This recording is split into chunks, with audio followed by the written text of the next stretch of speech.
Welcome to America's Day at the Races on our FS1 coverage on this Sunday afternoon. Thanks for being with us. Our program brought to you in part by America's Best Racing. For the love of the race, visit americasbestracing.net today. Live look at South Ozone Park. We have the late pick 5 inside of 20 minutes to post here at Aqueduct. We'll also bring you the late pick 5 coming up from Hot Springs, Arkansas at Oaklawn ahead. Greg Wolf here in the studio alongside Anthony Stabile. A lot to unpack as well from a very busy Saturday on the road to the Kentucky Derby and Kentucky Oaks. A lot to unpack from Saturday.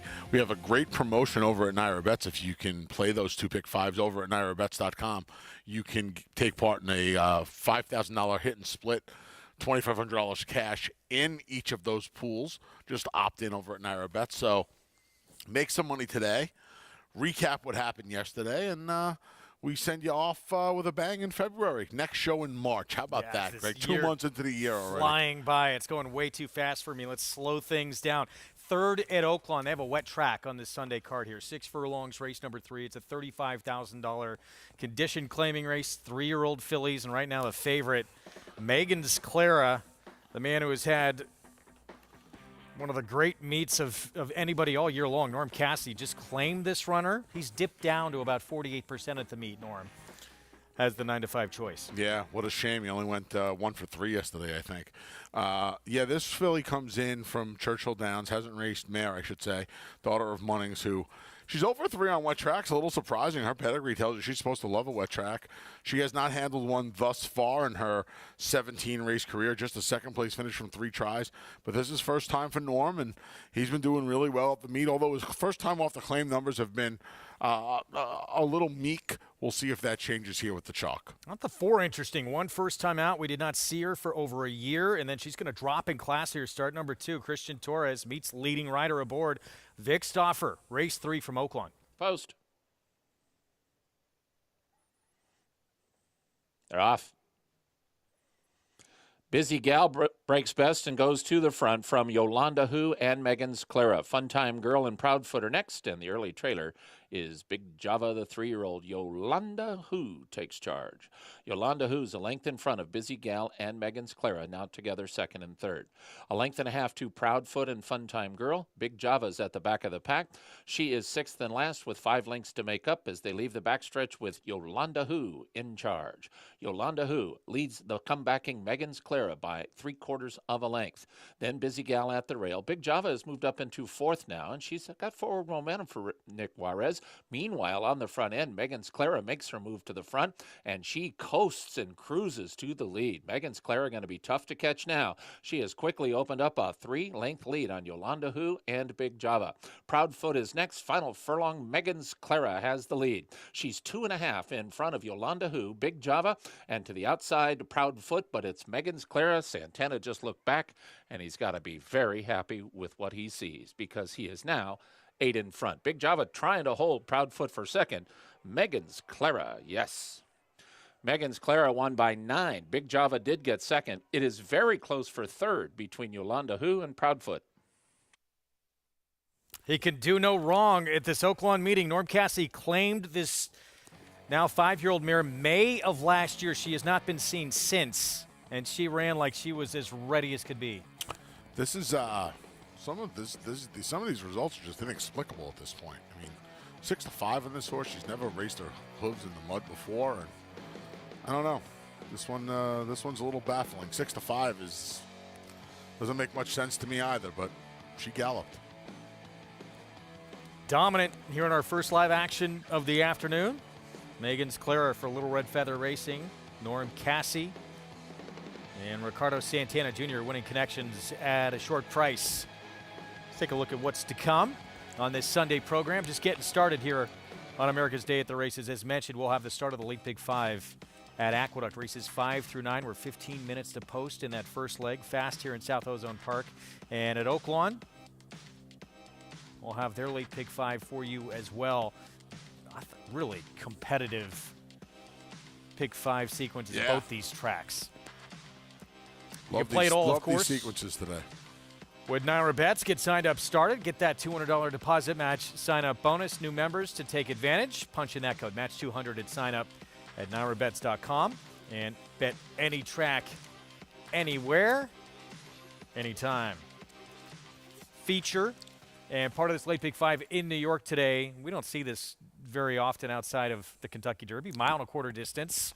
I love it. Entry-level allowance in the feature, and a horse who has already proven that he can win at 1.25 miles. He did that at Churchill in the slop. Curbstone for trainer Tom Morley with Matty Olver.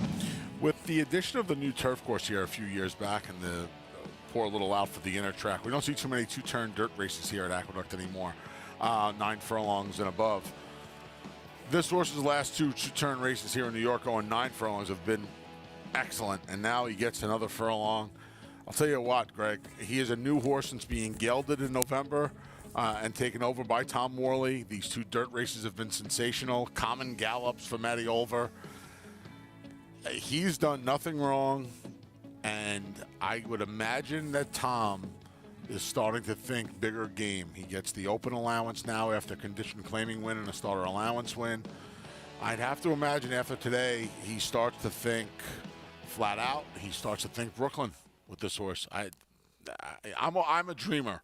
I start to think ahead. All right. But you One have to step start at a to time. think. You have to start thinking these things. The way this horse has handled the 9 furlongs, I mean, he's just obliterating the fields he's handling, and I guess him and Good Skate, it looks like a 2-horse race on paper. I don't think it is. I think it's Curbstone's I race to thought Good absolutely Skate lose. was real competition for him. Second off the claim for Mike Maker. Looks like 4-year-old who could take a big move forward today. Yeah, he's going to have to take a big move forward because this horse right now is he's on a different level right now. Seems like those two, but Curbstone, is going to take all the money in that featured 8th race at 1.25 mile distance. Later today, part of this Pick 5 sequence that begins with this race. 7 furlongs, New York breds in a $40,000 maiden claiming group. And our current favorite here, Lady Banker. Second time out, Danny Gargan debuted at this level. A little bit of a bump beginning of that race. Showed some tactical speed and then backed up. Here's start number 2 today with Dylan Davis aboard. We'll have the post parade for you when we come back for this Pick 5. Stay with us. DeMarchelier offers breeders a rare opportunity as the only son of Dubawi standing in Kentucky. Dubawi, one of the world's most celebrated stallions, is now a sire of sires. His top sons at stud are making a name for themselves across the globe. With a picture-perfect pedigree, this son of Dubawi brings one of the world's most potent bloodlines to America. DeMarchelier, standing at Claiborne Farm.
Back with you on America's Day at the Races.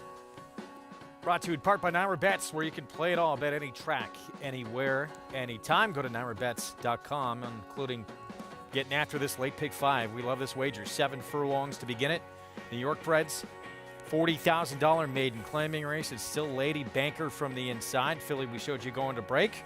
who is the one to beat on the board at 9-5. Let's bring him for the first time on the program. Winningest rider in the history of this racetrack, Richard Migliori. Yeah, thanks, Greg. And pretty comfortable day today, not nearly as chilly as it was yesterday here at the Big A. Let's start with that one horse, Lady Banker, who just physically making a really nice impression. Now, when she first walked by me, I kind of looked down to make sure that she had been training here, because obviously Danny Gargan has horses in Florida, and she's got more of a Florida tan on. Coach, just resplendent, really rich, hydrated look to her. Love everything what I'm seeing from her from a physical perspective. The 2, Joey Big Nose, also making a nice impression. I am going to get to the bottom of the name. I just touched base with the owners. I'm going to hear the story how a filly came up with the name Joey Big Nose. And I tell you what, a first-time starter making a really nice impression is the 4 for All the Girls for Orlando Noda. Man, she's just a sharp, balanced-looking filly. If she can run to her looks, I think she could have a big say in here. And I'm kind of leaning towards maybe going with a fresh face here. 7/8, tough debut distance, but boy, this is a really well-turned-out filly, Greg. All right, there she is. That's the first-time starter Mig was alluding to, 13-1. For the Orlando Noda barn. The dam was actually 0 for 3 on the grass, and this is the first foal to race. Not a lot to go on. No, not a lot to go on. The second longest shot on the board. Yeah, I don't know what to say about this one. I'm starting to think that the perception today is inside speed. I think that's a perception because that's all you've seen all day. The last race was telling. Greatest Love is a mare that really has not done much running as of late, and she was favored in the double, the pick threes. She was a percentage point low, 8-5, 9-5 with Viridia, and she had not shown speed, Greatest Love, on her card dating back to September of 2021. She dueled on the front end and drew off to an open length victory. We saw Trevor Bardet go wire to wire. We saw Prisoner going 6.5 furlongs and 116 and change. The 6 furlong split was 109 and 4. He went a faster 6 furlongs than today's Flavor went last week, going 6 furlongs, fastest 6 furlongs I remember seeing since we came back here in September. So this track is obviously playing very quickly. And I would imagine that's why Lady Banker is taking all of this money, because it looks like she will be the inside speed in here. 8-5. Meanwhile, the 5 in here, Ukrainian Princess, she started twice. This will be start number 3, and she has the benefit of having gone 7 furlongs as well last time out. When she had the lead late, she got run down. Yes, she ran for 25 in her first 2 starts. She's running for 40 today. She was a voided claim last time. Sarah El Badwi filled in very nicely for Andy Serling on Talking Horses today. She's done so a handful of times in 2023 for me and for Andy. This voided claim was an administrative claim. This was not a vet void. So they're protecting this horse today for the 40. I don't love, and this is something I have learned from Andy, when these maiden claimers especially blow these leads in mid-stretch or in deep stretch. More often than not, it takes them another few starts to get back, to get into the winner's circle, I should say. But I think it's a great sign that after the barn realized somebody was looking to snatch this one up for a quarter, they protect this one a little bit by running for 40. Here's Lady Banker, the favorite to kick things off. Start number 2 for the Danny Gargan barn. Did not take any money at this level first time out. Showed speed, tired late. We'll see as the 8-5 favorite now on a track that could be playing to her style if she can get out of the maiden ranks and start number 2. And as Mig pointed out, yes, a filly named Joey Big Nose. Start number 3 is yet to get a fast track. She'll get it today. Took a bunch of money first time out. She was favored in multis first time. Didn't do a stitch of running in the slop. Caught a muddy track second time. Improved a bit. Gets on fast ground for the first time today. Burning Honor. She faces the easiest field she's faced yet. Biggest drop in horse racing from the maiden special weight ranks to the maiden claiming ranks. Also cuts back in distance against Katie Davis. First timer that Mig was talking about went by. Yeah, Orlando Noda first, who has some turf pedigree. Here's Ukrainian Princess, who we talked about, takes the step up from the maiden quarters to the maiden 40. She ran 3rd and 2nd in her first 2 starts. That voided claim was administrative, not vet. Biggest price on the board, who's hard to make a case for. 4 prior starts, has done very little. Yeah, beaten over 120 lengths in his first 4 starts. Gary Richards rides. And, you know, 7, it's start number 2. She had to deal with a rail. Didn't look real comfortable there, and now she gets outside. I picked this horse today. This is a curious pedigree because the bottom tells you a little bit more turf. Most of the production has been on the grass. The Union Jackson, Union Jackson, easy for me to say, on the top offers very little turf influence. But I don't think this horse liked being inside first time, Greg, and now gets the post relief all the way to the outside draw. There's your favorite, Lady Banker, start number 2 for the Central Baker filly with Dylan Davis in the iron. She's 9-5. We'll have the first leg of the late pick 5 when we come back.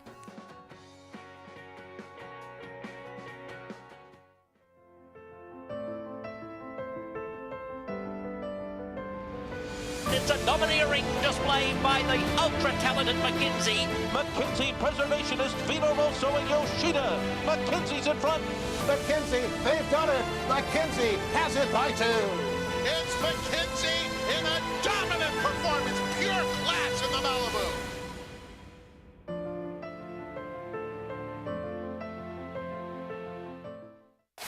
Who you betting on? How about an app created specifically for horse racing? Naira Bets. We specialize in thundering hooves, fist pumping, and boosting your bankroll with robust weekly promotions. And offer betting tips from actual horse racing experts. Bet all day and night, nationwide. Get the action and thrill of horse racing with Naira Bets.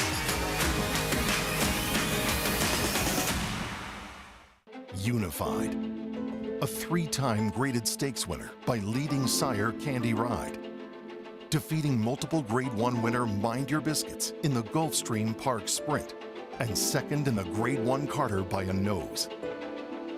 With multiple stakes winners in his first crop, including Roger McQueen and Unified Report. Unified, a proven winner on the track, a proven stallion in the making. Would you believe that champions weren't measured by rings, but by a crown? That the history books were written on dirt? That the greatest of all time was a horse? He is moving like a tremendous machine. Experience the magic at this year's Belmont Stakes as we honor the 50th anniversary of Secretariat's legendary Triple Crown triumph. Join the celebration at Belmont Park on Saturday, June 10th. Tickets on sale now at BelmontStakes.com. We're back on America's Day of the Races on FS1. We're getting set for this first leg of the late pick 5 sequence. And the favorite throughout the wagering in this maiden claiming sprint has been Lady Banker for Danny Gargan at 3-2. Let's get Jonathan Kinchin's thoughts on how to go after this. JK. Look, I like the horse of the outside, the 7 Aperol Spritz. I don't really like Aperol Spritzes, but they look good on TV, and I guess if you're like hanging out in Italy, you're supposed to have them. But I do like the horse in this spot. Drawn towards the outside. Last time was down on the inside, debuting, broke a step slow. Kind of had to rush a little bit to hold some position. Now gets to draw into the clear outside of the main competition, who, according to the tote board, is the one Lady Banker. Now, I just think Aperol Spritz is drawn well. I thought the horse ran well enough on debut. Horse took money on debut, which is always something that I pay attention to. When a first-time starter takes money for connections that aren't named Chad Brown, Bob Baffert, Todd Pletcher, there's usually a story. There's usually some indication that the horse has shown some talent in the morning.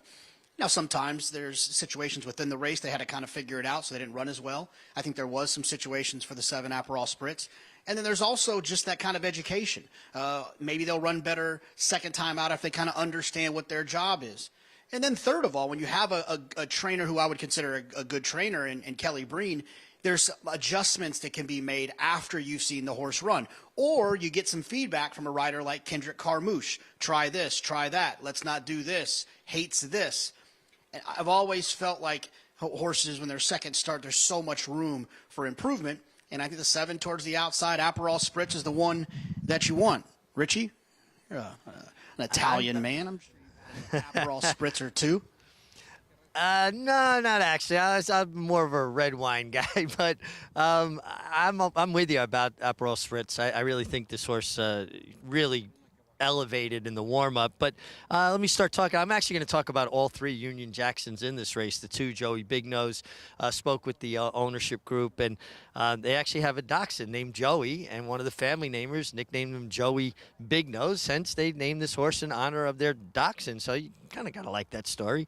The 4 For All the Girls, first-time starter that really impressed me. She's not taking any money, but I got to tell you, balanced individual, flashy, looks very sensible, very well schooled.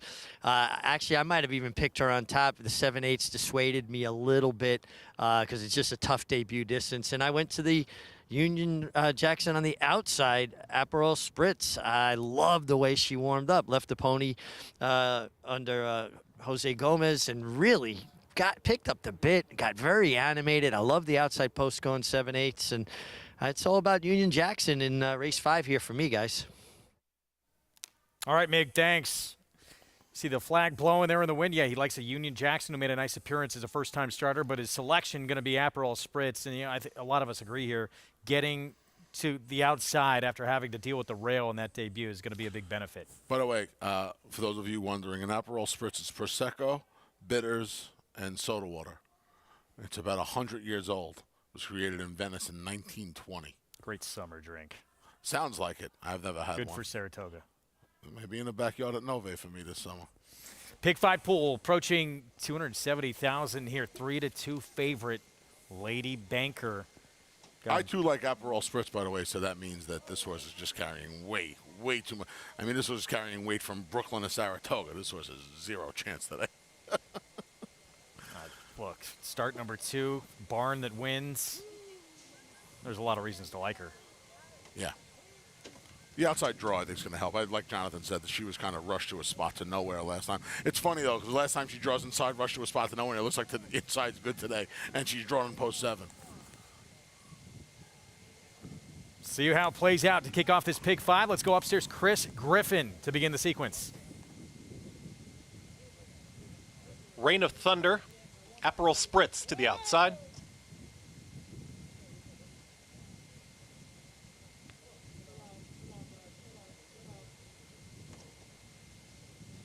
All in line. All set. And they're off. Lady Banker breaks well down towards the rail, and then between horses comes Ukrainian Princess. Is now going to be tight there as they come out of the chute. In the early mixes, Burning Honor. They line up on the front end. 5 across the racetrack. Also in there towards the outside, Reign of Thunder and Aperol Spritz. It's 5 across the track. The 2 at the back, Joey Big Nose, and For All the Girls. Lady Banker's got the lead, but has company. It's Lady Banker and Burning Honor, now 1-2, as they start to sort themselves out. Ukrainian Princesses right there in third. Up on the outside is Aperol Spritz, is going to have a wide run into the far turn. Losing ground, Reign of Thunder. Towards the back, Joey Big Nose, and For All the Girls at the back of the field. 23 seconds flat for the opening quarter mile. Burning Honor is up on the outside here of Lady Banker. They're head and head. Right off of them, here comes Ukrainian Princess, is now within 3 of the lead. Aperol Spritz has lost some ground. Joey Big Nose is launching a rally from the back of the pack, and For All the Girls and Reign of Thunder is the trailer. They approach a quarter mile left to go. In hand, it's Burning Honor up on the outside. Battling onto the inside is Lady Banker, who's game. It's Lady Banker and Burning Honor at the top of the stretch. Ukrainian Princess is now rolling down the center of the racetrack, and Joey Big Nose was far out of it. Grandstand side, here comes Joey Big Nose, who's got a big rally. It's Lady Banker who's secured the lead, but Joey Big Nose is running by them all. It's Joey Big Nose is in front, is out in the center of the racetrack. Joey Big Nose inside the final 16th. Will go from the back of the pack and get the victory. Joey Big Nose gets the score. Ukrainian Princess second, then Lady Banker, and Burning Honor in 1 minute 27.43 seconds. Well, Katie Davis said to her brother, I'm not going to let you have this lead all to yourself with Dylan on Lady Banker. Those two battled up front, and Joey Big Nose from the back of the pack at 10-1 gets the win. Yeah, you know, this horse took a ton of money on debut, was favored in the gimmicks and the multi-race wagers, and did not do a stitch of running. Had some improvement last time out, and like we said in the post-parade, Greg, this horse had never run on a fast track. Well, she got to a fast track today. She got plenty of pace help in front of her, and she came flying down the crown of the racetrack for Jamie Torres and Tally Lynch, who with a limited number of starters, has had a good meet here this winter. Just a couple of wins, but a couple of third-place finishes from just 10 starters. Tally does a really good job, and this horse came motoring. I mean, boy, she was last early. This horse won by a half a dozen lengths when all was said and done. Mig had the right idea. He was all over the Union Jacksons, just not this one. He liked the other two. Joey Bignose with the victory. You mentioned Tally Lynch, sharp trainer, taking over with this one, and first time on a fast track for this filly. Certainly helped by that pace stool up front, but gets the job done. 2-5-1-3 and wins by a pretty wide margin here at this 7/8 distance. Yeah. And again, plenty of help from 23, 46, and 2. We've seen this track play fast today. This track has played faster than it has throughout the winter. It started last week, really started last weekend, and it's gradually gotten faster. You know, and there have been some instances over the course of the last few days. Prisoner earlier today. Prisoner's a fast horse. Fast horses go fast, but we haven't seen too many 44s. And Prisoner threw a 44 and change half mile up there today. So I remember last time I've seen a half mile at 44 here. Yeah. Back at Oaklawn. He's a fast horse. Race 4, 2-turn mile, $30,000 maiden claiming race. Quick look at the odds here. Let's watch this money. Steve Asmus and Isaac Castillo, current 3-2 favorite. The Dream Team's back. Let's go to Paula Duca and Maggie Wolfendale. Thanks, Greg. And it's the hangover edition after the Rebel. And Paul, it is still yet a pretty wet and dreary day. Yeah, it is. And it just started sprinkling a little bit, although it's actually pretty pleasant outside. It's in, like, I would say the mid-50s or so. But like you said, there's been more moisture on the racetrack. It seems like that you can launch from off the pace, that we've seen a couple horses that have come up the rail too, so that's been the key. That's what I was watching those races back yesterday, and I was wondering if the rail wasn't necessarily the place to be yesterday with all the rain, but there hasn't been any more downpours, and you can see the rail here on this track is pretty level, and it's very even throughout. So a fair racetrack. As we'll take a look, though, at this field here, maiden 30s going the mile. And, Paul, the Asmussen family has a pretty strong hand on this field, as Steve will send out the favorite in number 5, Watch This Money. A drop down, comes out of a decent race, at least 2 back, which was her last dirt start. Yeah, when you look at this filly, she's done some of her better racing, obviously, on turf. She was 9-1 first time out at Churchill. Then she went to Saratoga. She didn't do much running. And, when you look at her, Steve, when they drop down to this $30,000 level, they're usually very, very tough to beat. And there's just nobody else in here to go to that's really dropping. And I think that's why the horse is kind of your favorite. And I think people are gravitating towards the 6 because the 6 has probably the best last race. Well, Watch This Money. She is third off of a layout. She looks incredibly fit to me. She's a little bit different than when I saw her in her second start of her career as a 2-year-old. She's a lot more quiet and a little bit more stretchier, so that lends itself well to the mile distance. I actually think that probably is the perfect distance for her. But the whole family is involved on number 7, Tribal Spirit, as Steve trains it. Eric, the youngest of his sons, owns it, and the oldest son, Keith, he's going to ride Tribal Spirit, who physically, well, I actually like stretching back out in distance. And I thought this horse improved last time with blinkers on, so maybe this horse could take a step forward. You're getting a decent price right now at 6-1. Now, as you mentioned, number 6, Perfectly Golden for Brett Calhoun, kind of involved in a race last time, I thought, where it was one of those merry-go-round races. Nobody changed position. And she, though, of those top 3 kind of on the front end, was the one who lost most ground at the end. So I didn't really love that about her. Yeah, I can understand where you're going. I think the drop in class had to do a lot where she had gait issues maybe earlier in her first 2 starts. And I think she may have woke up. Maybe she didn't get anything out of those first couple of races, and she woke up in that last race. And sometimes I say this all the time, we look at the droppers like the 5, and then the horse that's been in this condition and ran probably the best last race is the 6. And sometimes people will ignore that horse, but right now they're not at second choice at 3-1. Yeah, no, she looks good. I like her appearance out on the racetrack as well. I don't have a problem with her, but for me, it was more about the favorite here. 8-5, Greg, currently on Watch This Money. Paulie, Maggie, thanks. And yeah, look, 8-5. You look at the last start, you look 3-4 starts back. Forget those races; they were on grass. The last start you see on dirt, it was a maiden special at Fairgrounds. And I know it was a distant third, but beats 7 other horses in that group. Makes her the big standout here. Yeah, best hops a drop. Special weight to the claiming ranks. I don't want to say she's a deserving favorite, but boy, she's supposed to be the favorite. She's supposed to be the favorite against this bunch. Well, the other one, the 6 Perfectly Golden, who put up similar figure at least, and it was at Oaklawn last time out, but against easier company. Same level she's in against today. Let's go for JK for more on her. Look, this is a tough group to lean on in any arena. But I think the 6 Perfectly Golden, who ran well enough going the 2 turns last time, was wide all the way around there and still ran pretty well. So that and got a nice figure, considering that they ran as far as they did. Just feels like the alternative to the favorite, the 5 Watch This Money. I don't have anything overly clever. I'm not cutting in line to bet this horse to win, but I do think that the 6 is the horse that you need to play to win in this race. The rest of them I just don't trust. They're not very fast. They don't have any positional edge. I was looking for a horse when I first looked at this race that might make the front.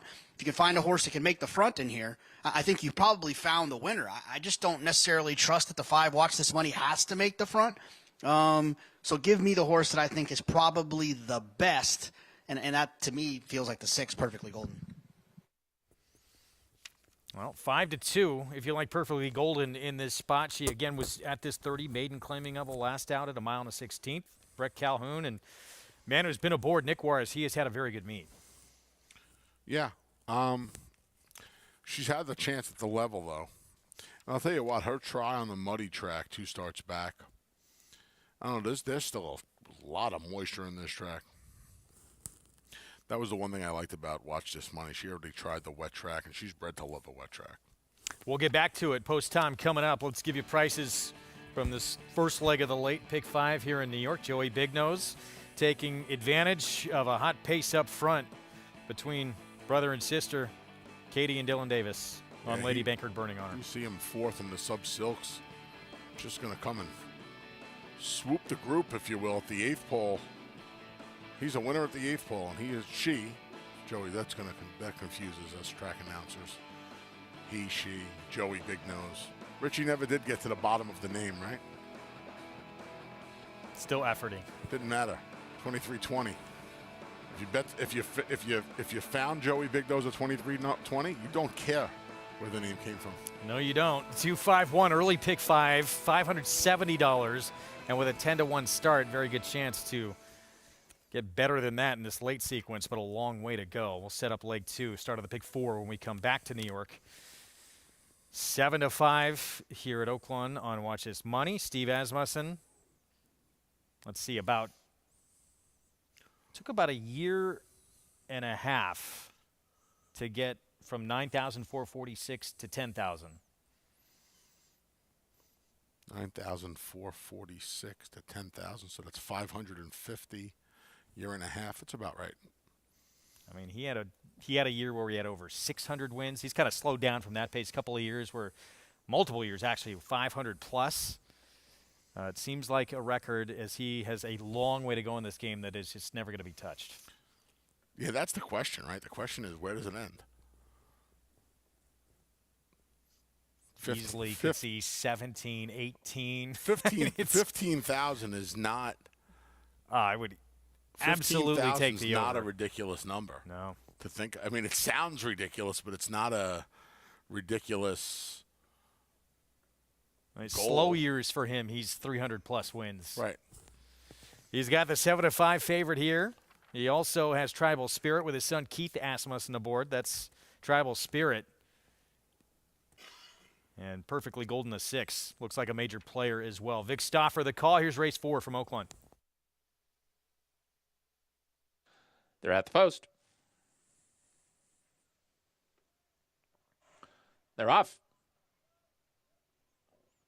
Watch This Money, Sanger Star, Bicarb Betty, and Rockabilly all shows speed. Perfectly Golden was a bit slow into stride, but moves up into fifth as Watch This Money will cross and clear at the clubhouse turn. Tribal Spirit is next, then Robina, and the trailer is the slow starting Lovely Joyce.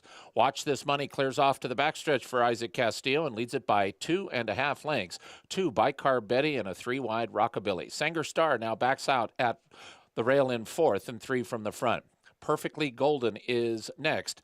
Then 4 back to Robina, and Lovely Joyce is the trailer. The horse alongside Perfectly Golden is Tribal Spirit. Up the backstretch they run, and Watch This Money is traveling along smartly. She leads it by 2 lengths from Rockabilly, who is in second. Now it's a lineup of 4 in the third flight. They are Tribal Spirit, Perfectly Golden, Sanger Star. Now 3 because Bicarb Betty has dropped back. She's about to be joined and passed by Robina. Lovely Joyce has trailed throughout, and Watch This Money has led throughout. Watch This Money, a 2-length lead. Perfectly Golden and Rockabilly are now together second and third. Robina has moved up into fourth now, but on the front end, Watch This Money is still sharp, and she's at the quarter-mile marker with a 3-length lead. Perfectly Golden is now a clear-cut second, 2 back to Robina. Then Lovely Joyce from the back of the pack, but Watch This Money is cruising along in command. She comes to the final furlong with a 5-length advantage. Perfectly Golden is second, then to the outside in Robina. Lovely Joyce will get a part of the check, and it's Watch This Money, who is far in front. Watch This Money won by about 8. Perfectly Golden was second, Robina third. Lovely Joyce finished fourth. Last time on dirt for this filly, it was a straight maiden group at Fairgrounds, and a big drop here getting the win. Steve Asmus and Isaac Castillo. They say it's the biggest drop in horse racing, Greg, and this is Exhibit A. She just went to the lead. She was able to clear rather easily. She was able to get in front of these horses before they made the bend into the clubhouse turn. I've never agreed with that statement, by the way. I'm going to tell you what. I spent Grade 1 to claiming can be a bigger drop. I spent 8 years at the Horse Racing Radio Network covering races at probably 50 different racetracks during my tenure there. And I've come to learn that from Aqueduct, Belmont, and Saratoga to Fauner Park, it's the biggest drop in racing. No, it's a big drop. I'm saying there's bigger drops, though. Oh, but you don't. You don't see. You see these every day. You don't see those every day on a regular basis. On a regular basis. I mean, they just that class relief is unmatched for the most part. 6-5 favorite gets the win for LNN Racing. Daughter of Munnings finally breaks through start number 7. See if she got taken from this barn. We'll be back. Gonna look back on the weekend. Repo rocks 4 in a row with that stymie victory, and a little controversy in the Gander neural network put up over Maker's Candy. Stay with us.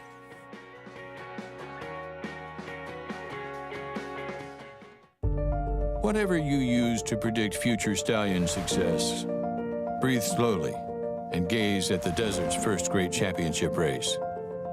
Curlin won it. So did Street Cry, Arrogate, and now, in a time even faster than Arrogate's, Mystic Guide.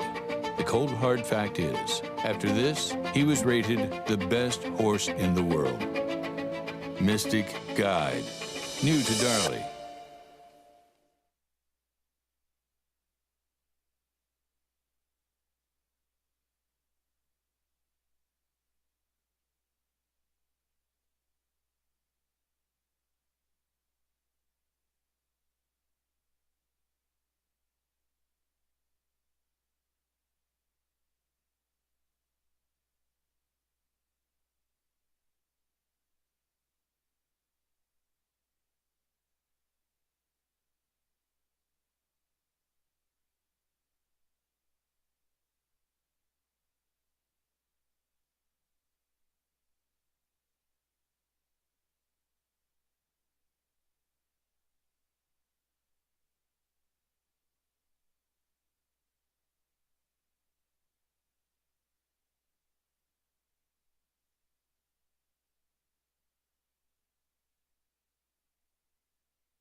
Back with you on America's Day at the Races. Our coverage brought to you in part by America's Best Racing. For the love of the race, visit americasbestracing.net today. Greg Wolf, Anthony Stabile with you with more live action from Aqueduct and from Oaklawn coming up. We're going to get set for the late pick 4 ahead. Let's look back to yesterday and a horse who was a little tough to figure out. I mean, this horse has been on an incredible roll since being moved to the Jamie Ness barn. His particularly start 2 back before this in the Toboggan was out of this world and makes him one of the best older horses in the country. Didn't quite return to that level, but he overcame being boxed in, trouble, gets another win. Given the business a little yesterday, if you will, Greg. Kept in the box, the man in the box for you Alice in Chains fans. Look, it didn't matter. None of it mattered yesterday. I don't know what to say at this point. This horse left the circuit and went to a new barn, and it's the Jamie Ness barn. And he has come back like King Kong on top of the Empire State Building. The only thing missing from his last 2 efforts in New York was him swatting at fighter planes on top of the Empire State Building.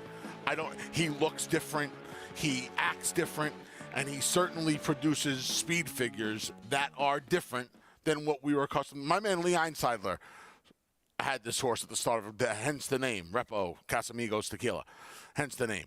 This is not the Repo Rocks anybody remembers around here. This is a Repo Rocks that his speed figure from the Toboggan would have crushed the Breeders' Cup Sprint.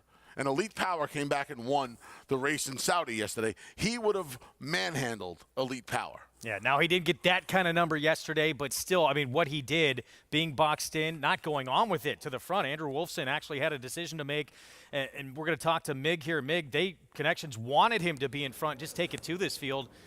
Didn't do that, but won anyway. You know, it was interesting watching him go down the backstretch, and I actually was, concerned with Andrew's decision at that point, kind of taking back. But then when I watched it, that's when he got in the bridle. And he's been running his races kind of bottled up or in behind horses, pulling in the bridle. He's a horse that looks like he's not as comfortable when he's off the bridle. And if Andrew had chose to stay inside, he would have had to keep kind of chasing him to hold his position. I think it's a case of a rider that just really knows his horse, knows what he has underneath him, and knows how the horse runs best. And that's certainly when the bit's up in his mouth, helping him keep him balanced. And he almost gets mad under a pull. And then you could see when he turned for home, he just kind of eased horses out of his way and went on about his business. Didn't get that gaudy buyer figure that he got in the Toboggan, but a nice professional effort from him yesterday. And a really good ride from Andrew Wolfson, who has really been impressive shipping in here to New York and making the most of the opportunities he's been getting. It's funny, you took the words right out of my mouth. It almost looks like he's hitting the ground with a determination, almost like the horse is mad at the ground when he's hitting it, like that covered up trip not being in the bridle, that when he's covered up and then he gets to that daylight, it's almost like, explosion's the only word that comes to mind. I think that's a good way to put it. And some horses are that way. I mean, listen, Artie Schiller, incredibly talented horse, ran his best races when he was bottled up and had no place to go, and it would actually incite him. It would ignite him. He'd get mad, and then when he found daylight, he would really kick it into gear. When he was out in the clear for too long and kind of stretch out his run, make it more of a 3/8 of a mile run, he wouldn't finish with the same kind of intensity. And I think you're seeing the same thing. It's unusual for a dirt horse to kind of have that, but I'm seeing it with this horse. And listen, I can't say enough about Andrew Wolfson and what he's been able to do, a Boston Spa native, and now kind of making a little bit of noise here, winning stakes race with some regularity this winter here in New York. And the horse that Mig brought up, that actually was a turf horse, and it was a little bit like a turf horse. You see a horse kind of sit, wait, and then pounce and make that move and show that turn of foot, and that's what he showed us yesterday. Well, that's what happened yesterday. He had a turf trip in a dirt race. He was bottled up. The hole opened, and when he hit the hole, he was like Barry Sanders hitting the hole yesterday. He hit the hole and he was gone. That was it. And he was almost like he was frustrated, like he was just, there was all this pent-up power. The hole opened, and he was just like, I'm out of here. Carter looks like it's on the schedule next. I'll be on Wood Memorial Day, April 8th for Repo Rocks, and why not? The way this horse is going, 4 straight victories, and as a 5-year-old, obviously form of his life for this horse. Meanwhile, a little controversy in the Gander earlier on in the card. In this 3-year-old race, Maker's Candy DQ'd out of a victory. Neural Network put up for Chad Brown and Klarovich. So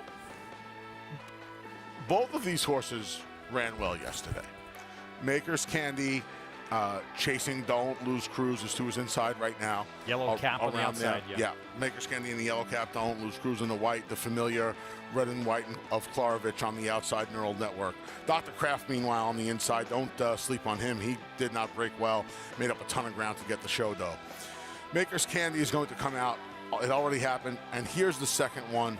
The race is over the second time he comes out into the path of Neural Network. Now, here's the head-on, and you're going to see Maker's Candy, who crosses the wire first, come out into Neural Network twice. The first one's going to happen right around now.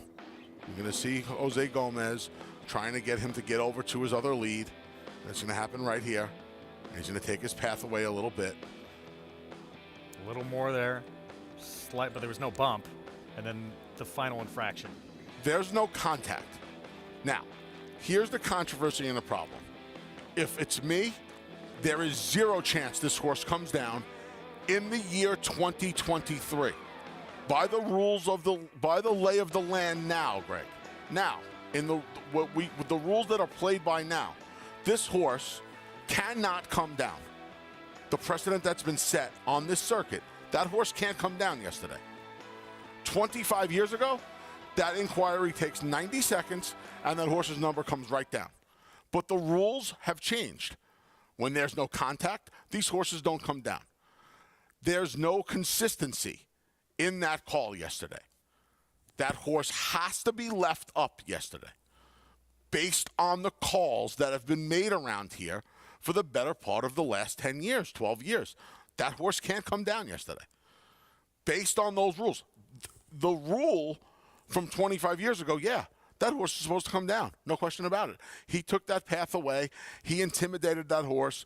He prevented that horse from going by at least once, perhaps twice. The second time, the fact was that those horses were cooled out in the barn the second time he took his path away. The worst part of it, yes, it was when the race was decided. Yeah. Neural Network, Son of Cloud Computing.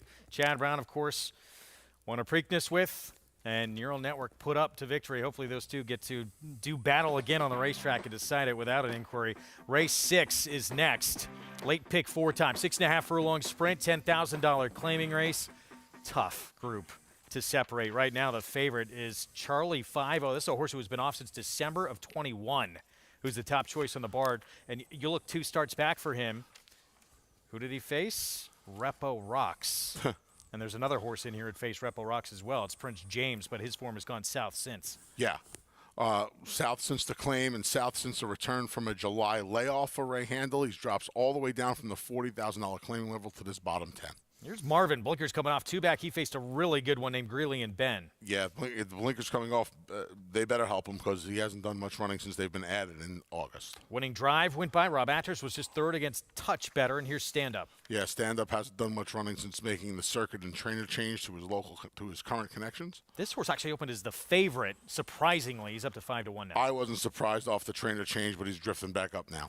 Here's Casalsa at 3-1. Major player off a win. Yeah, just got the job done for the bottom level 8. We'll see you with a little tick up. He's 2 for 3 at the Big A. And this horse definitely interesting. I did not think he'd be this short a price. He probably won't be by post time. Fresh gelding all the way down to one of the bottom levels here. 2 for 3 at the distance. Barnes cooled off a little bit as of late. Big 4 pull. You see it there. 124,000 and growing. Let's head downstairs to Mig. Yeah, guys, a really interesting group here going 6.5 furlongs. I'm going to talk about the 3 that look sharpest from a physical perspective, and they are horses that make sense on paper as well. Starting with the 1, Prince James for Ray Handel. Very sharp looking, made a nice impression in the paddock. Loved the way he went off in the post parade with Jorge Vargas. I think a major player. I was actually leaning towards picking him if he was maybe drawn a little bit more to the outside, because he's going to have to work out a trip from down in the inside, and not always the easiest thing to do, particularly going 6.5 furlongs. The 3 Winning Drive, Rob Atters horses look terrific. He's going to be my top selection. And full disclosure, I have a soft spot for this horse. my kind of horse. He just shows up and tries, and whether he wins or doesn't hit the board or he wins, he lays it out there, and he looks fantastic.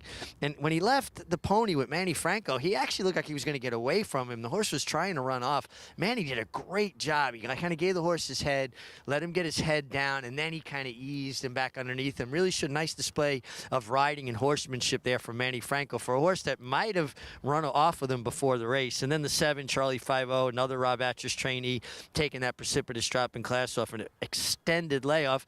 Although we've seen Rob Atras win with horses off of long layoffs, this horse looks fit. He looks prepared. I don't think the layoff's going to be an issue.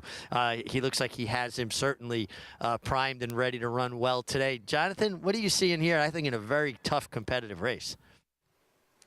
It is. I'm gonna pick the 7, and I'm gonna pick the 7 officially here. And the reason is because this horse is just faster than these other horses. He's run well, fresh in the past. It's a pretty big drop from starter allowance down to this 10. Some might call it a give up, but I think Rob Atras has this. People feel when you look at Rob Atras, you think he excels in the claiming game. Obviously he did a great job with Maracuja as well, and I think he would do his thing with a stakes horse. But I think when you have a trainer or an owner who is good in the claiming game, it's because they understand what they have and they run horses where they belong. This horse comes in off of a long break. Obviously there was an issue. The horse was tailing off prior to that. You got a 5-year-old with 3 wins. Who's going to be jumping in line to claim this horse? Maybe someone. But I think you just kind of roll the dice a little bit, try to get a win for the barn, try to get a win for the connections, and put the horse where they deserve to be. And I think that's where Charlie 5-0 needs to be. If I was going to try to get cute in here, maybe the rail with Prince James would be the one that I would try to get cute with. But I have no problem hitching my wagon to the 7 as my top choice.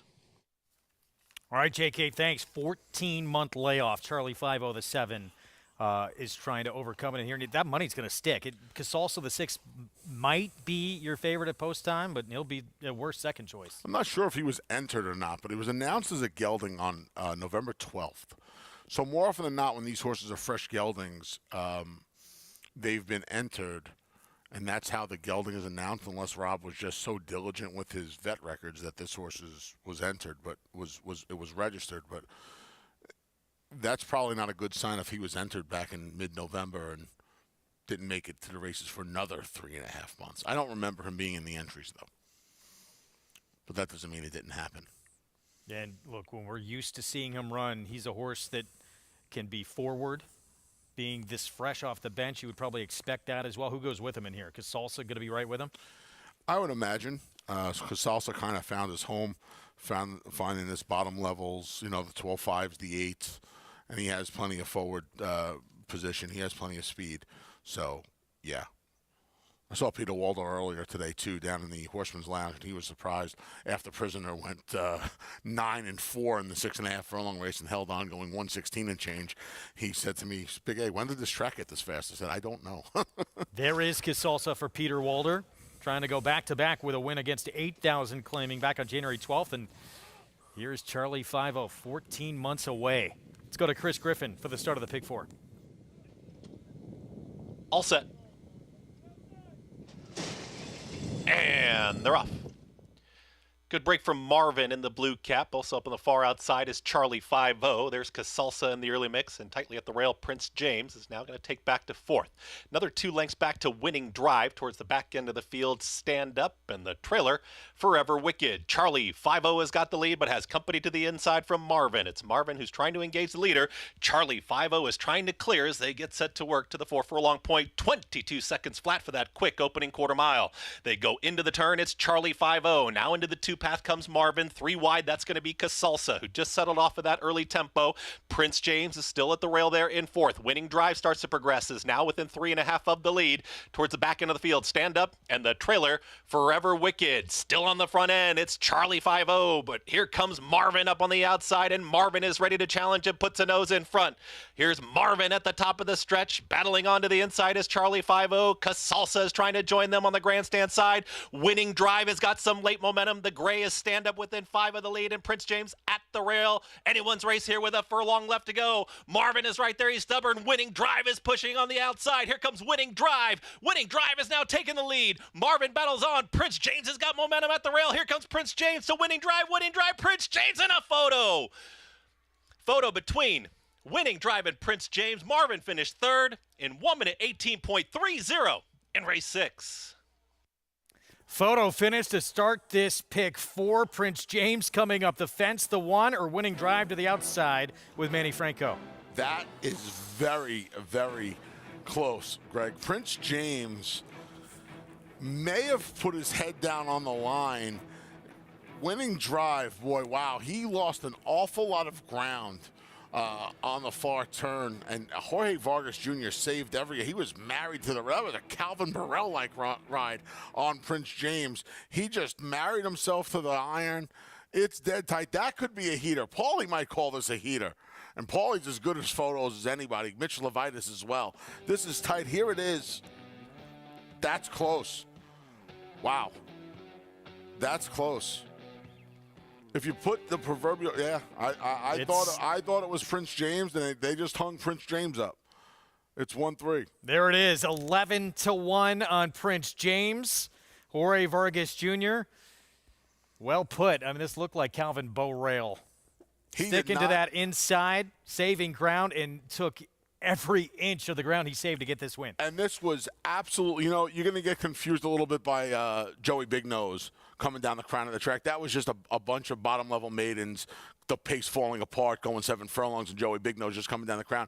This was absolutely a tale of 2 trips here. If you flip Winning Drive and Prince James, Winning Drive would have won this race by 3 lengths. This was absolutely Jorge Vargas doing the smart thing and just saving every possible inch of ground you can on a day where it looks like the inside is the place to be, and getting the better trip and getting a very, very fortunate nose bomb. Difference-making ride from Jorge Vargas Jr., 11-1. Here to start off this late pick 4. We'll have the prices when we come back. 1, 3, 2, 7 finish.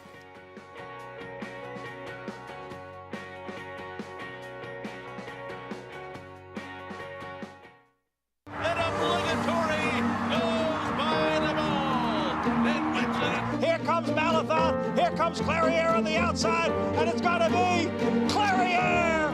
Nest, much the best. She won by better than 10 lengths. And Elite Power gets up to win the sprint outside. It's Malafat coming to the wire. Who's it going to be? Here's the wire. Oh, the wish has come true. That one's for you, Cody. Now more than ever, it's time to get with the program. When shopping for your next race prospect, consider that New York breds start with an advantage. Our New York breds run for serious green. At Saratoga Race Meet, New York bred maidens run for up to $88,000. New York bred allowance horses run for up to $100,000. And New York bred owners can collect awards of up to $20,000 per horse per race. So get back with the program. Seriously. Flightline is in full flight. Flightline turns it on at the top of the stretch, and he's in cruise control. And Flightline takes off. Take a good look at this, because you're not going to see this too often, maybe never again. Flightline, 20 lengths clear. World-class racehorse, world-class performance at a world championship event.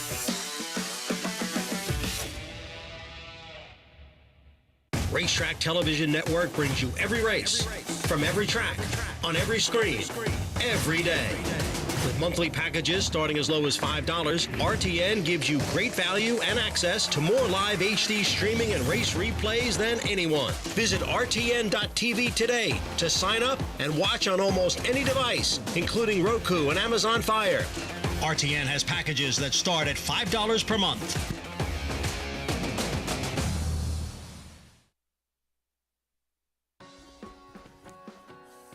Thanks for being with us on this Sunday afternoon action from Aqueduct and Oaklawn Park. Still muddy conditions in Hot Springs, Arkansas.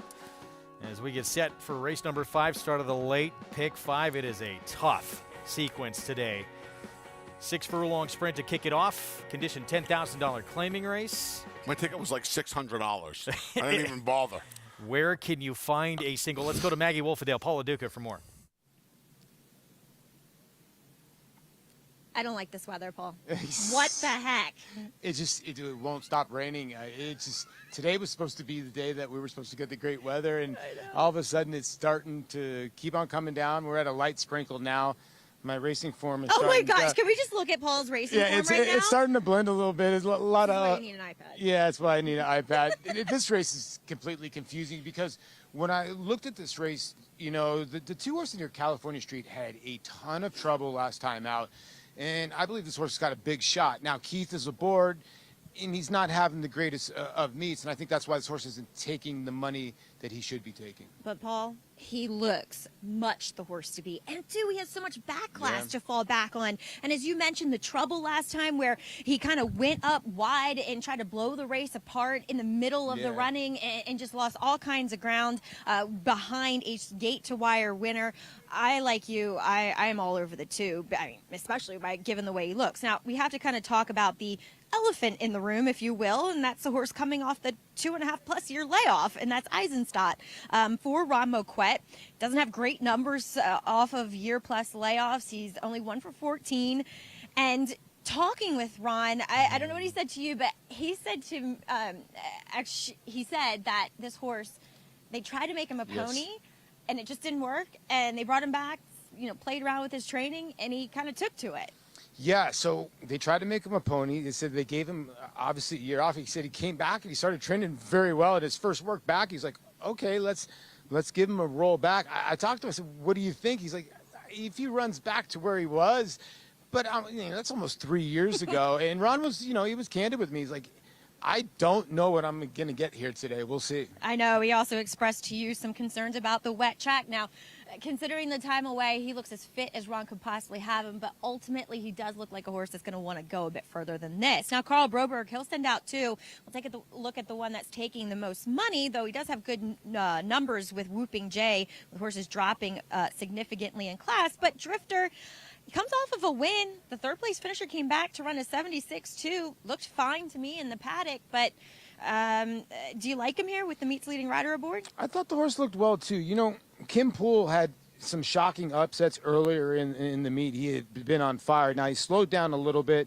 You get Torres and Broberg. That's a very good combination. They go way back, way back. So, when he gets aboard, they mean business.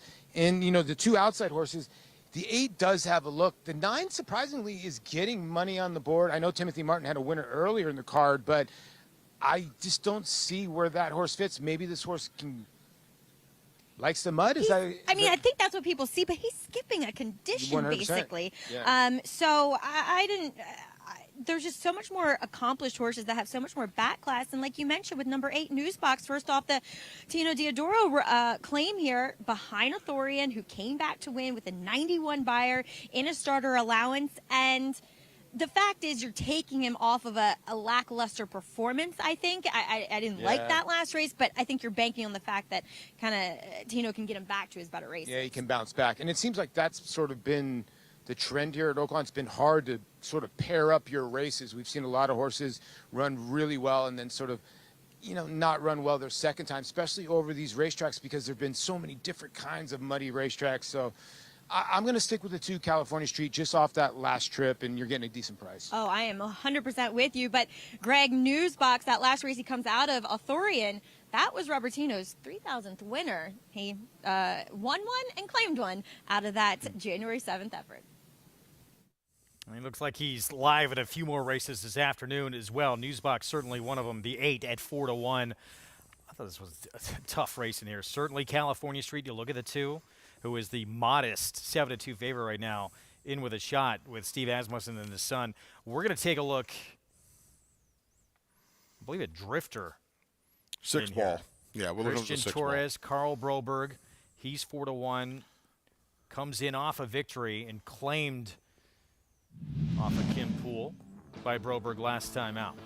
Yeah, for the 16-2 life. Now, this is a beaten race. There's a difference between the 2 lives and the 3 lives in the beaten race. This horse comes out of a race where everybody had won just once, and he got his second career win. This beaten condition is for horses that haven't won a race in 6 months. Big difference. You see Whooping Jay, the one has won 5 times. The 2 California Streets won 6 times. The 8 Newsbox, who I like, has won 10 times. This horse has won just twice, and one of them is last time out. So you're going to ask this horse, who is now your 7-2 favorite. I know it's first time call Broberg. But you're going to ask this horse to come back and win 2 races in a row against some salty competition. Good luck. It's a tough road to hoe. See, for me, I can't believe Newsbox is this price. I'm stunned. Newsbox, the 8, who we mentioned, Diodoro off the claim. Yeah. 10-time winners, won over 150,000. The hard way. 10 wins, 12 seconds, 11 thirds on some of the lesser circuits. I wanted, if I was playing, I tried to put together a ticket in here as well. I wanted coverage here. I think the big kind of X factor horse, and Maggie alluded to it too, was Eisenstadt the 5. It was a major class edge on this group, but he's been away since July of 2020. Yeah. You see that the pool, we can see it off screen, is well over $250,000, and you get that $2,500 hit and split over at Naira Bets. There's 2 ways to attack this. Now, I didn't play it because even if I would attack it, Plan A would be to spread in here. Plan B for me would have been to single the number 8 Newsbox. Now, I took 4-1 and bet him to win, but my ticket was still too big, even if I singled Newsbox.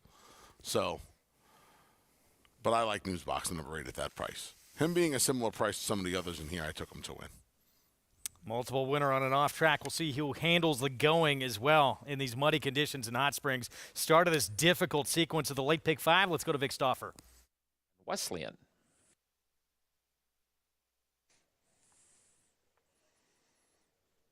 They're at the post. They're off.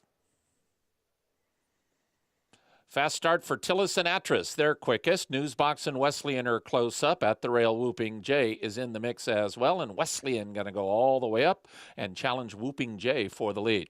Then comes Eisenstadt and California Street with Drifter, and the trailer is Optimus Cat. A lot of pace on going into the far turn. 4 of them stacked up. Whooping Jay at the rail. Atris and Wesleyan 4 wide, and Tillis between horses. Then it's 2.5 back to Newsbox and Eisenstadt. California Street has about 5 lengths to make up, and he's 3 in front of Drifter. Desperately last is Optimus Cat. They run around the far turn, and one of the top 4 is checked out, and Wesleyan's about to put his head in front. Here is Wesleyan just in front of Tillis. These 2 are matching strides. Newsbox is on the move, and here's Newsbox in the white cap. He's within 1.5 lengths of the lead. California Street has a lot of run. If he can find a way through for Keith Asmussen, that just opened up, and here's California Street to challenge for the front. To the outside, and Drifter. California Street just in front. Drifter trying to get him on the money. California Street and Drifter. California Street to the wire to win. California Street beat Drifter. Newsbox 3rd, and Tillis finished 4th. California Street, trained, owned by North America's all-time winningest trainer, Mr. 10,000, Steve Asmussen, with his son Keith aboard. Good ride by Keith here, too, saving all the ground. Waited very patiently here. That hole opens up. Newsbox could not keep him in. Ramsey Zimmerman tried to keep him in, couldn't keep him in with Newsbox. Hole opened for him, and he was able to hold off. Drifter came with a big run. Nice effort here. First time against a little saltier bunch of horses. Just could not make up that last length to get to California Street. And late in the wagering, floated up to 4-1. Did not go off your favorite in here. California Street, 9-year-old that Steve Asmussen had claimed just a start ago. 2 starts back, I should say, with the victory here at 4-1. So 7th win of that 9-year-old's career. We're going to talk Rebel when we come back from Saturday on the road to the Kentucky Derby. Confidence game, Keith DeSormo has himself a Derby contender with an 18-1 upset. We'll be back.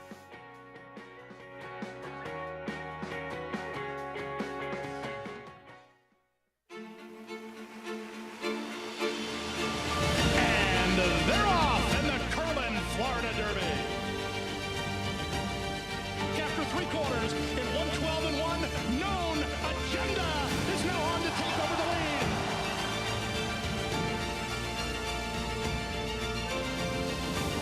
It's Known Agenda for St. Elias Stable. Florida Derby winner, Known Agenda.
Back with you on America's Day at the Races on this Sunday card from Aqueduct and from Oaklawn Park.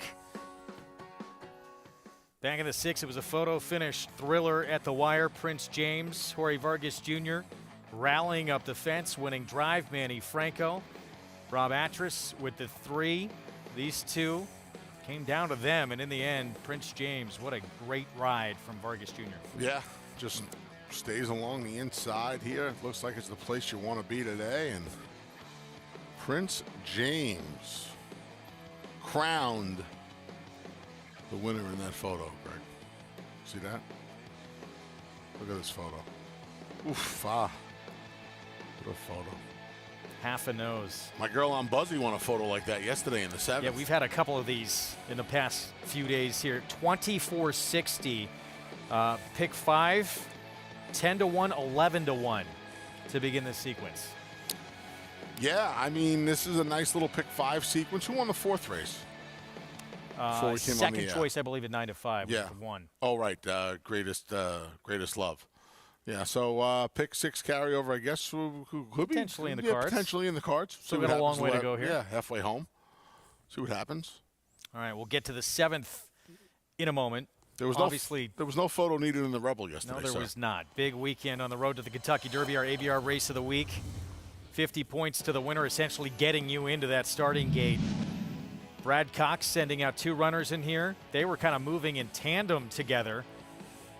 And a horse making a big move, rallying, who was not that far off the pace. Confidence game, dismissed at 18-1, scores the upset. He made the move into a pace. He wasn't too far off a pace. He made the move into a pace that kind of collapsed. And he was the only horse that was close to a pace that made a move into a pace that he just drew off. And the rest of the horses, this Red Route 1 was nowhere to be found. He was last early. Reincarnate didn't have him to clean as a trip. He was far back. This horse ran well yesterday. Dam of really this horse, a half to the great Zenyatta. That blue song, yep. And Jimmy Graham, who was aboard, said this horse wanted to keep on going. Actually, the outrider had to pick him up, so he's not concerned about distance going forward. Let's get Paul and Maggie's thoughts on that upset score from yesterday. Yeah, and Keith Desormeaux not happy, Paul, with what he was seeing from his horse in the paddock, but, you know, it all went to plan out on the racetrack. And I thought a good effort. He was out in the middle of the track, which I thought may have helped him a bit with the conditions. Did finish up on his wrong lead, but still his fastest race to date, earning a 94 Beyer. Yeah, you just can't argue. You know, and this is a horse that 2 back, the comment line says set pace all out and got the job done before going to Lecomte and had shown some speed. So Jimmy Graham gave this horse a heady ride to take back a little bit. This horse has some natural speed and was able to make that sweeping move and get the job done. And with the bottom side of that pedigree, you know, Zenyatta obviously a superstar. She was never able to throw anything because I always thought she was so big it was going to be tough for her to throw a good horse. And to have that pedigree in that line, you know that this horse is going to go all day long.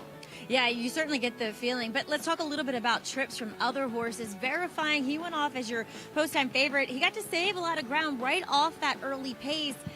Encountered some traffic troubles, but at the end, I don't think it was going to get anywhere near the top 2 finishers. You know, I talked to Flo right after the race, and he said everybody kept on backing up into me, and I didn't know what to do, trying to get out and around. Kind of with you. When I went back and looked, when he did get out, he did show a little bit of punch. It's kind of 50-50. I don't know how to read Verifying. He was way better than his stablemate because, you know, his stablemate had to pass the test of going around 2 turns, and that didn't happen. Yeah, that was Giant Mischief. And possibly the horse that you want most that didn't win coming out of there was Reincarnate, Greg, as he broke fine, just didn't look to be handling the track early on, so found himself off of it. And then he had some serious traffic issues, but was still fighting to the wire in the end.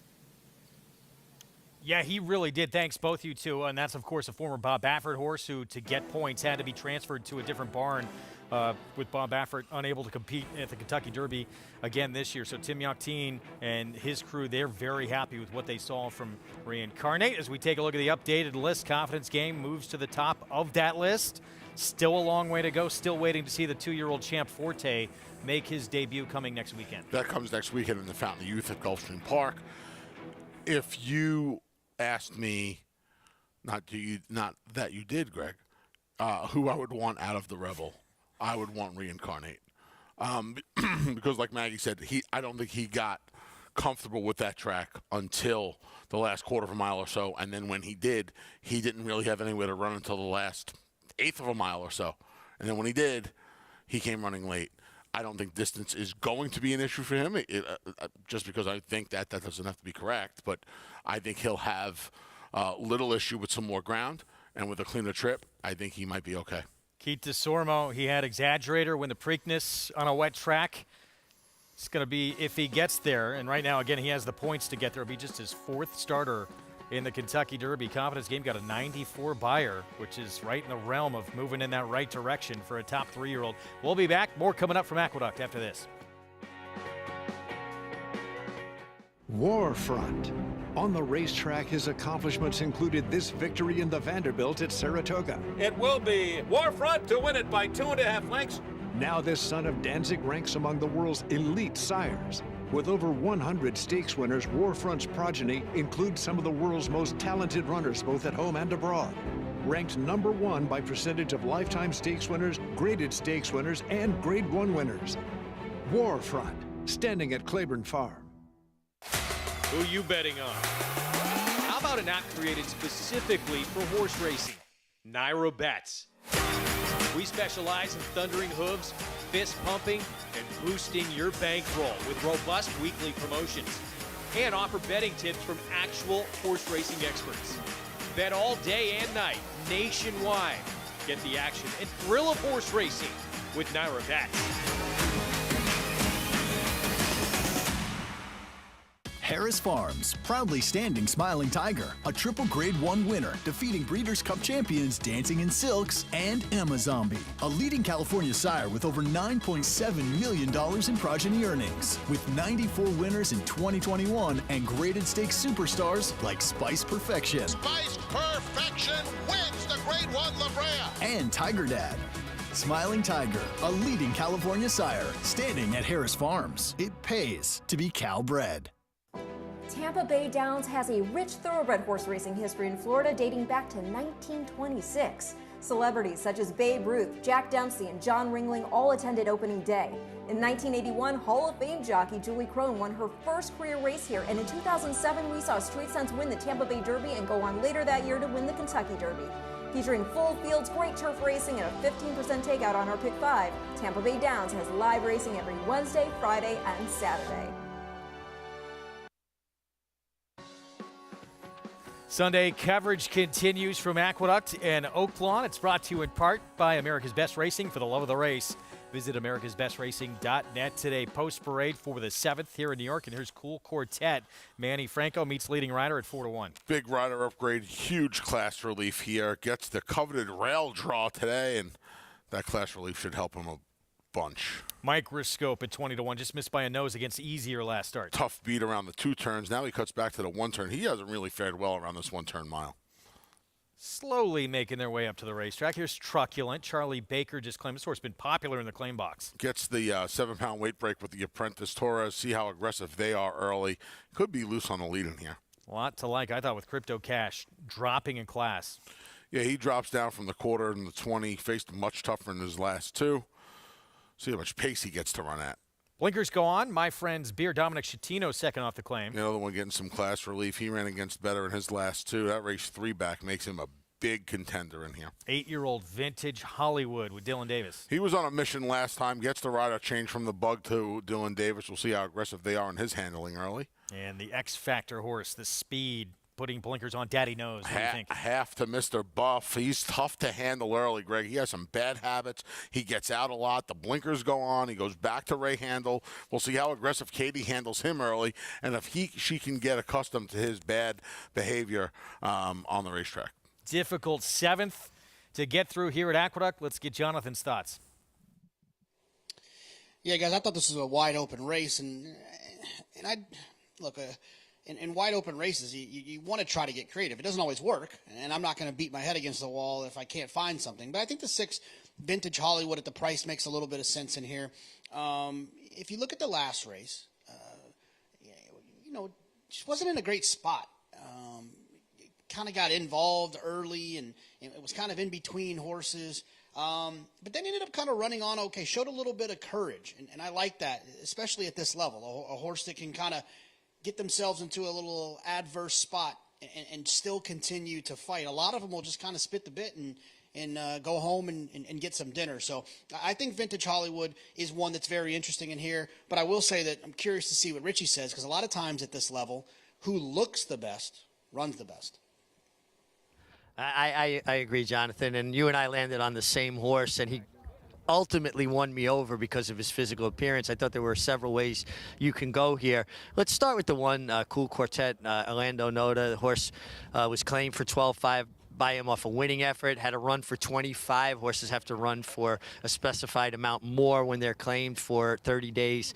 Got off to a stumbling beginning and basically had no chance. But I tell you, he looks sharp. Orlando's horses have been really looking good. Very well turned out. He's got to work out a trip from the rail. I thought he was interesting. The 4 Crypto Cash, Oscar Barrera has had a terrific meeting. He's doing a really good work. This horse is equipped with an extension blinker for the 2nd time. Talked to Oscar.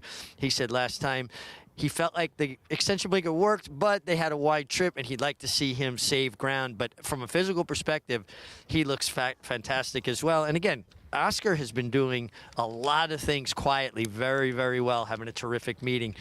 My selection, the 6 Vintage Hollywood, I thought he was a contender, and then I watched him warm up, and he just elevated in my eyes. He gets Dylan Davis, now a journeyman who's just been riding terrific. And then the 7, Daddy Knows, Ray Handel, another trainer, horses do well, adds blinkers. I like the outside post from just for the reasons that Anthony talked about, that it gives a rider a chance to kind of play with a horse and let them get in a rhythm. You don't have to make any quick decisions with the outside post coming out of that mile shoot here at the Big A. Both Mig and JK going to a horse, an 8-year-old who is stepping up in class. I know he finished ahead of Truculent, who's the favorite right now last start, but Truculent did a lot of the running early in that race. Public going with the 3. You wind up where? I'm on the rail, Cool Quartet. I hope he trips out, saves some ground on the Manny Franco, and the rail looks like the place to be today. Hoping somebody goes and does the dirty work with Truculent. Maybe it's Vintage Hollywood. Maybe it's Daddy Knows. Set for the 7th, Chris Griffin. Take it away.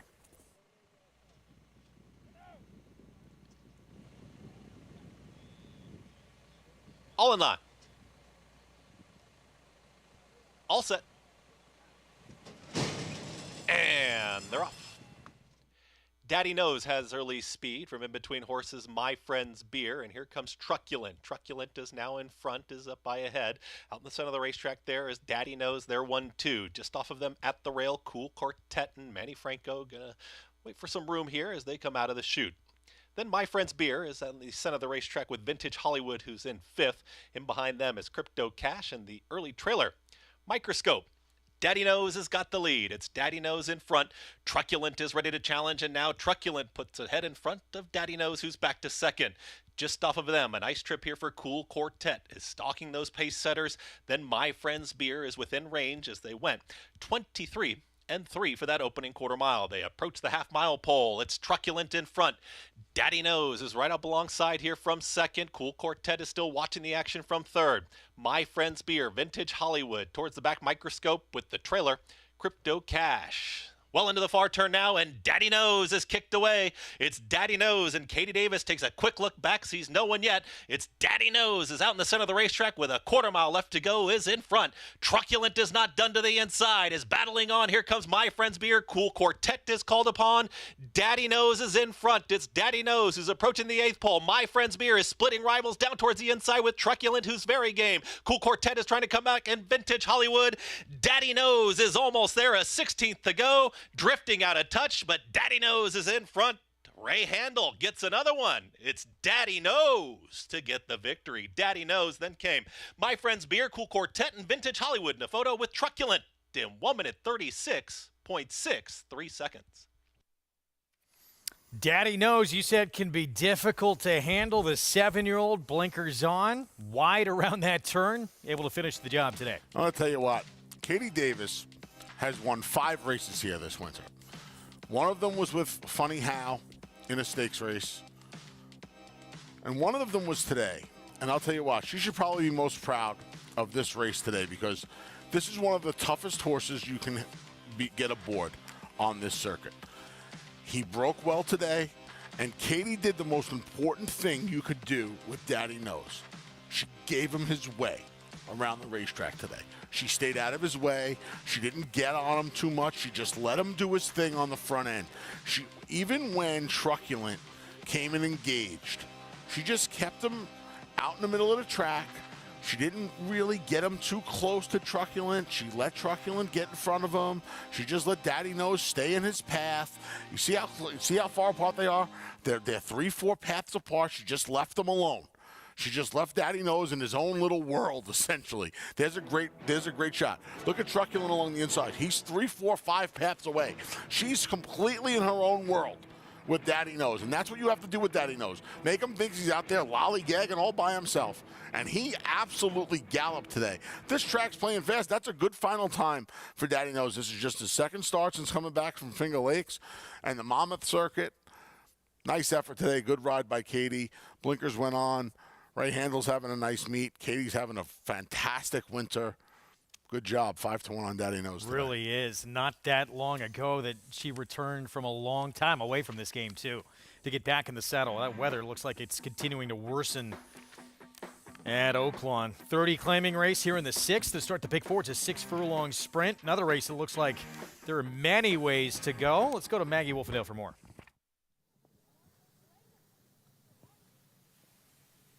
Riley Mott, as he'll send out number 8 in here. She's cold as ice. But, Riley, I want to ask you about a winner that you had a week or 2 ago. I'm losing track of time. But Traverse for Iconic Claiborne Farm.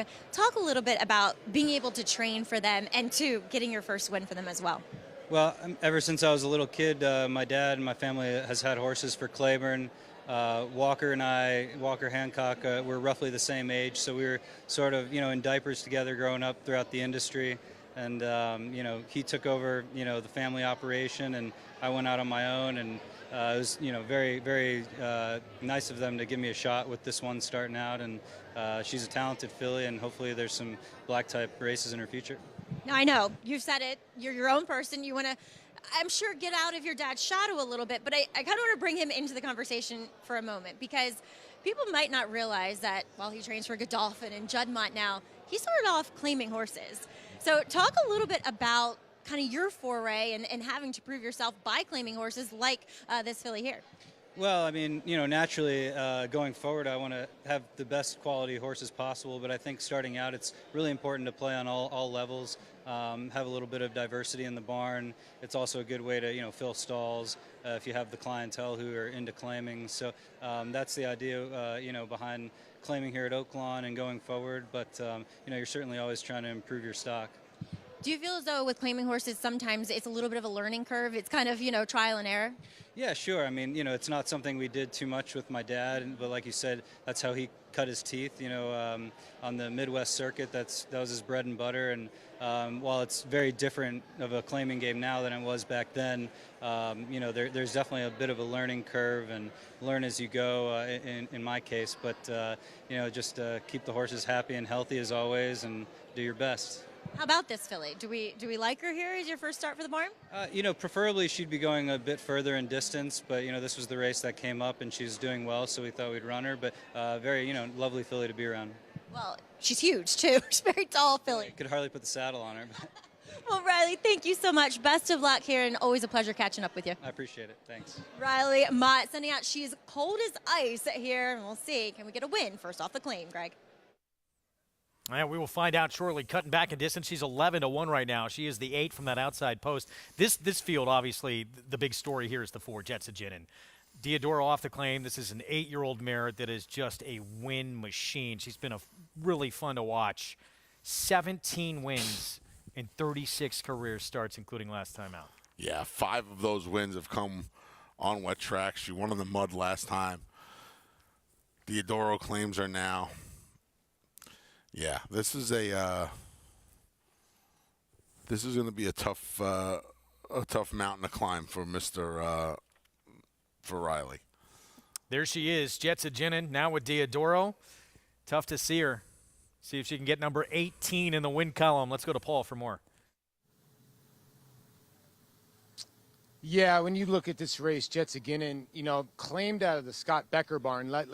Let's be real here now. Scott Becker at the old Fairmount Park is about 45%. So this horse did lose 40 cents on the dollar, then won at 2-5, then came here and dropped in class. And Diodoro was very heady claiming this horse for $30,000 because this mare, like you said, Greg, is just a win machine. $360,000 in the bank. She's got 5 wins over a wet track. Turf has been the only thing that's been kind of her kryptonite. It really doesn't matter.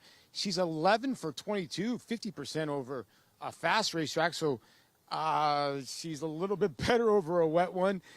There's a lot of pace in this race. And if you look at her last race, she kind of didn't break well. And I think it sort of helped her a little bit to rate. And she was able to just grind away and get it done. The other horses in here, there's a lot of speed in this race. I mean, you can go to the 2 who's very fast. I think the fast of the fast is probably going to be the 5 horse in here who is very quick for Greg Compton. Tipsy Gal, the 7, is cutting back in distance, and Compton's got 2 horses in here. The 2 is very fast and his other horse. So what gives, which one's going to go or not? And that's why Jetsajinin is, I get it. And I think a lot of people are leaning their late pick 5s on this mare by Benny the Bull. She's just one on the lead. So if nobody really wants to go, which I don't think that's going to happen, I think there's some pace, but she's just got Christian Torres in the irons. And it just seems like he's just making all the right calls, Greg. And I have a feeling he's going to play the break. If other horses go, he's going to sit back. And this mare is just in way too good a form. And she looked great on the racetrack. And Diodoro, just tough to pass for me. Paulie, thanks. She's 4-5. We're going to go back to January 29th. She had won at Hawthorne coming in. She'd won at Oaklawn in the past, but then comes here again and backs up the figure she had earned in that Hawthorne race, which is better than any other filly or mare in this group. She's done it now back-to-back starts with impressive numbers, and this was win number 17 in her career. Yeah, and she won from, just off the pace, 2-3 lengths off the pace, and got herself involved in a little stretch battle and was able to prevail. She can also be forward. Yeah, but her better races from just off it, and that bodes well for her with all the speed in here. I think there's a way to make some money in this race, Greg. I really do. I think with the one Italian Justice coming from off the pace and getting a little bit more ground than that 5.5 last time, and the 8, she's cold as ice. First time off the Riley Mott claim, I should say, with all the pace in here. I think one of those two can round out a juicy exacta. They were paying $38 and $36 respectively. That's a major back class with the 7, who we'll get back to Tipsy Gal too in that race. Meanwhile, back in New York, Daddy knows Katie Davis.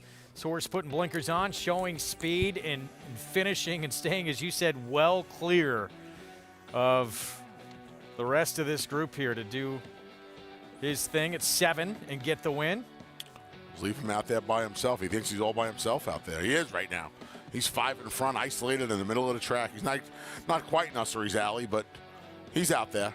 He's out in the middle of the track doing his thing. Final time, 1:36 and 3. Racehorse time, 12 even. Dead at 5-1. Pick 3, $468. And we'll get into the feature coming up next. That's a 1.25 mile race that we previewed at the top of the show with a very incredibly informed Curbstone, who's already won at a 1.25 mile. Yeah, if he goes down today, I don't think he's going to.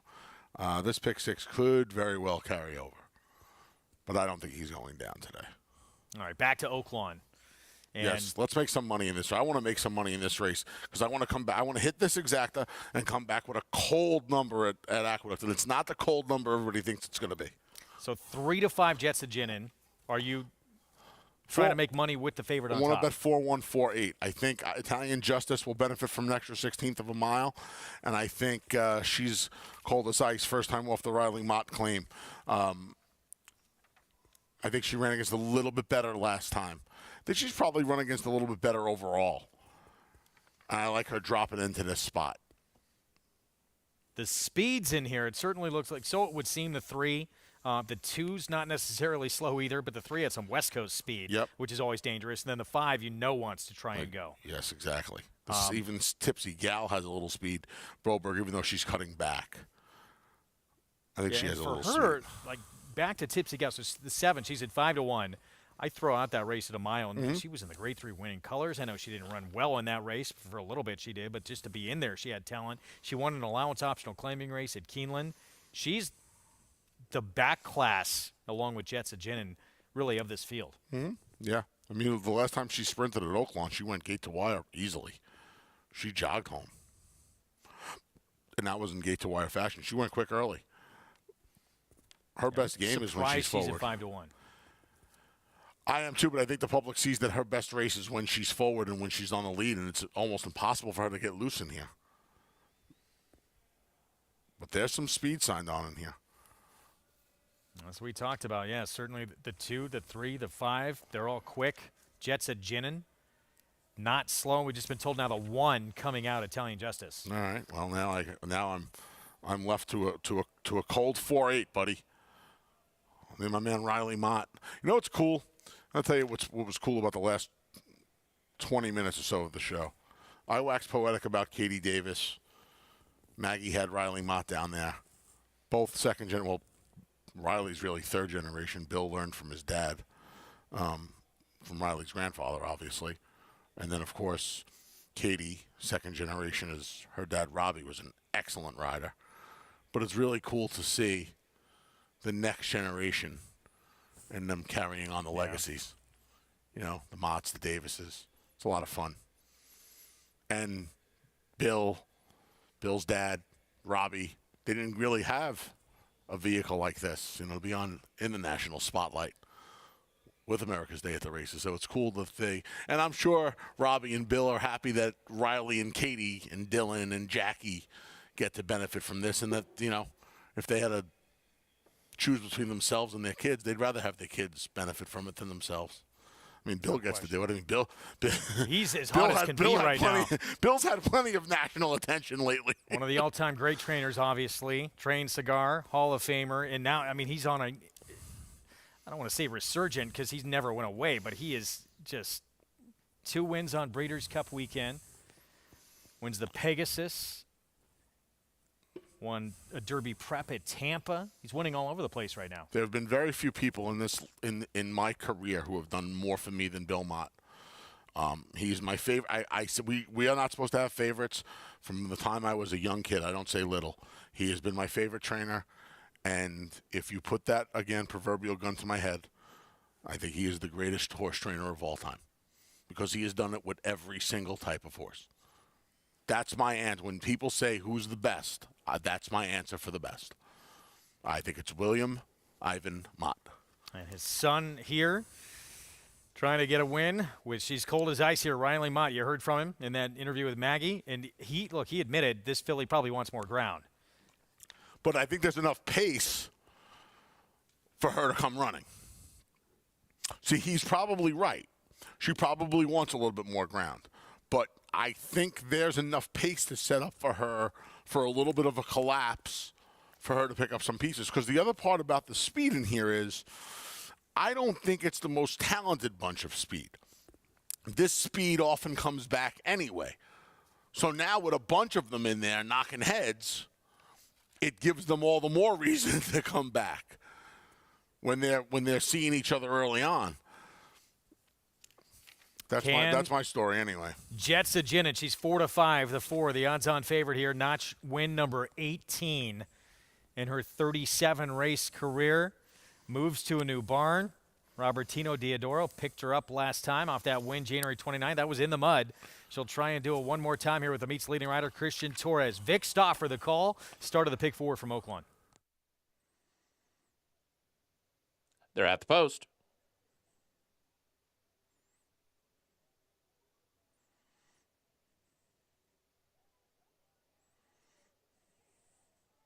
They're off.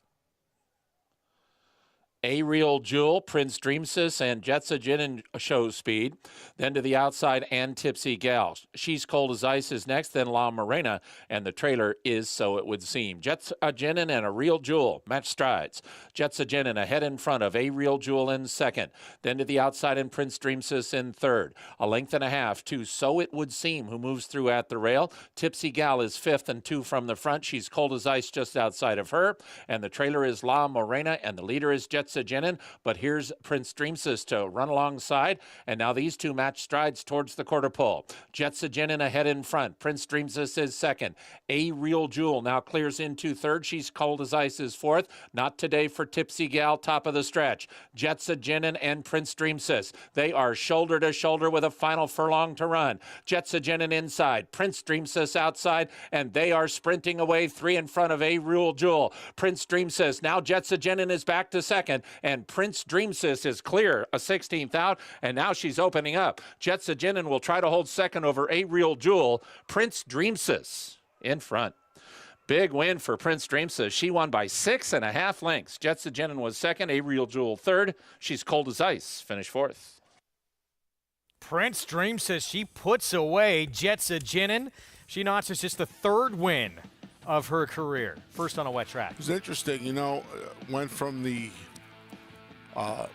hunter to the hunter.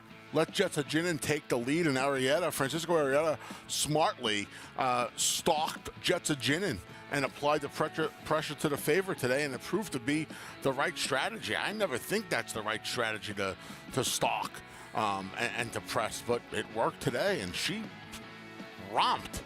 I mean, she made 5-2 look like a gift at the 3/16 pole. Never really in doubt from when they spun home. 5-2 is your second choice on the board. Not today for Jetsa Jinin. It's all Prince Dreamsis. Greg Compton claimed off of Diodoro, by the way. Jetsa Jinin had more career wins than Princess Dreamsis had starts. How about that? And takes it to her. We're going to look back at the road to the Kentucky Oaks from yesterday at Oaklawn in the Grade 3 Honeybee. Brad Cox has got a filly he knows likes an off track. We'll be back. Would you believe that champions weren't measured by rings, but by a crown? That the history books were written on dirt? That the greatest of all time was a horse. He is moving like a tremendous machine. Experience the magic at this year's Belmont Stakes as we honor the 50th anniversary of Secretariat's legendary Triple Crown triumph. Join the celebration at Belmont Park on Saturday, June 10th. Tickets on sale now at BelmontStakes.com.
We're back on America's Day at the Races. Thanks for being with us on this Sunday card from Aqueduct and Oaklawn. It's brought to you in part by Naira Bets, where you can play it all. Go to nairabets.com and bet any track, anywhere, anytime. Not today for the 17-time winner, Jets Aginin, claimed by Robertino Diodoro, beat by, of course, was just claimed off of him, Prince Dreamcess, now with Greg Compton. Not just beat, trounced, thrashed, thumped. Whatever word you want to use, Greg. Half a dozen length victory. She was good today. Stalked, pounced. That would be the short comment in the racing form. Stalked, pounced. That'd be a fun job, wouldn't it? No. Find new Want ways nothing to do say with it. it. Oh, you would love it. You'd be No, great at it. not me, but $7.20 for the win. Jets Aginin, second, a real jewel, completes that trifecta. So, you know, anytime you go along in these sequences, you beat short-priced favorites. Going to help your return. That's what it's about. Next, which we'll get to, but the feature coming up at Aqueduct, and there is Curbstone. 2-5 on the board right now in the form of his life for the Tom Morley barn. Dominant 12-plus length winner last start. Can he do it again? We'll be back. Caraconte has the potential to be a leading turf stallion in America. Caraconte proved with Spenderella that he can produce an international caliber horse that can run all over the world. Spenderella hanging tough with the advantage to win the Appalachian. I've been fortunate enough to train some top fillies and mares. Spenderella is right up there with the best of them. Spenderella turns it into a procession. I think Caraconte is a horse who has tremendous potential. Caraconte, standing at Gainesway. This season at Oaklawn, we've got more of everything. More of the top thoroughbreds in the world.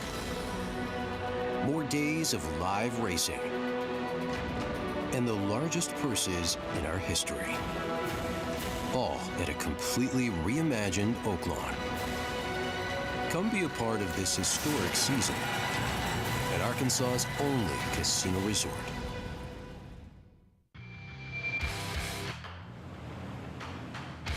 It's Rock Your World in command.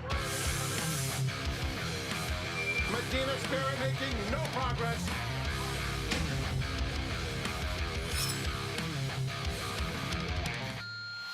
And it's going to be Rock Your World to take them all the way in the Santa Anita Derby. He's undefeated and wins by 4. Racetrack Television Network brings you every race, from every track, on every screen, every day. With monthly packages starting as low as $5, RTN gives you great value and access to more live HD streaming and race replays than anyone. Visit RTN.tv today to sign up and watch on almost any device, including Roku and Amazon Fire. RTN has packages that start at $5 per month.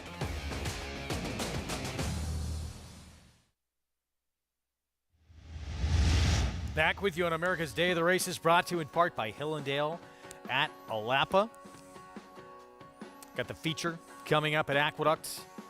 They're on the track for the post parade here. 1.25 miles Derby distance in this first level allowance race. And here is Mailman's Flyer. Got up in a 2-life claimer going 1 mile and 16th at Laurel before finishing third in a straight allowance. Last time out, tries this distance for the first time. You talked about it with Curbstone, top of the show. If he keeps moving forward, he is looking at a lot bigger targets. Yeah, perfect 2 for 2 at Aqueduct since being gelded on the dirt. Sky's the limit for this son of Street Sense.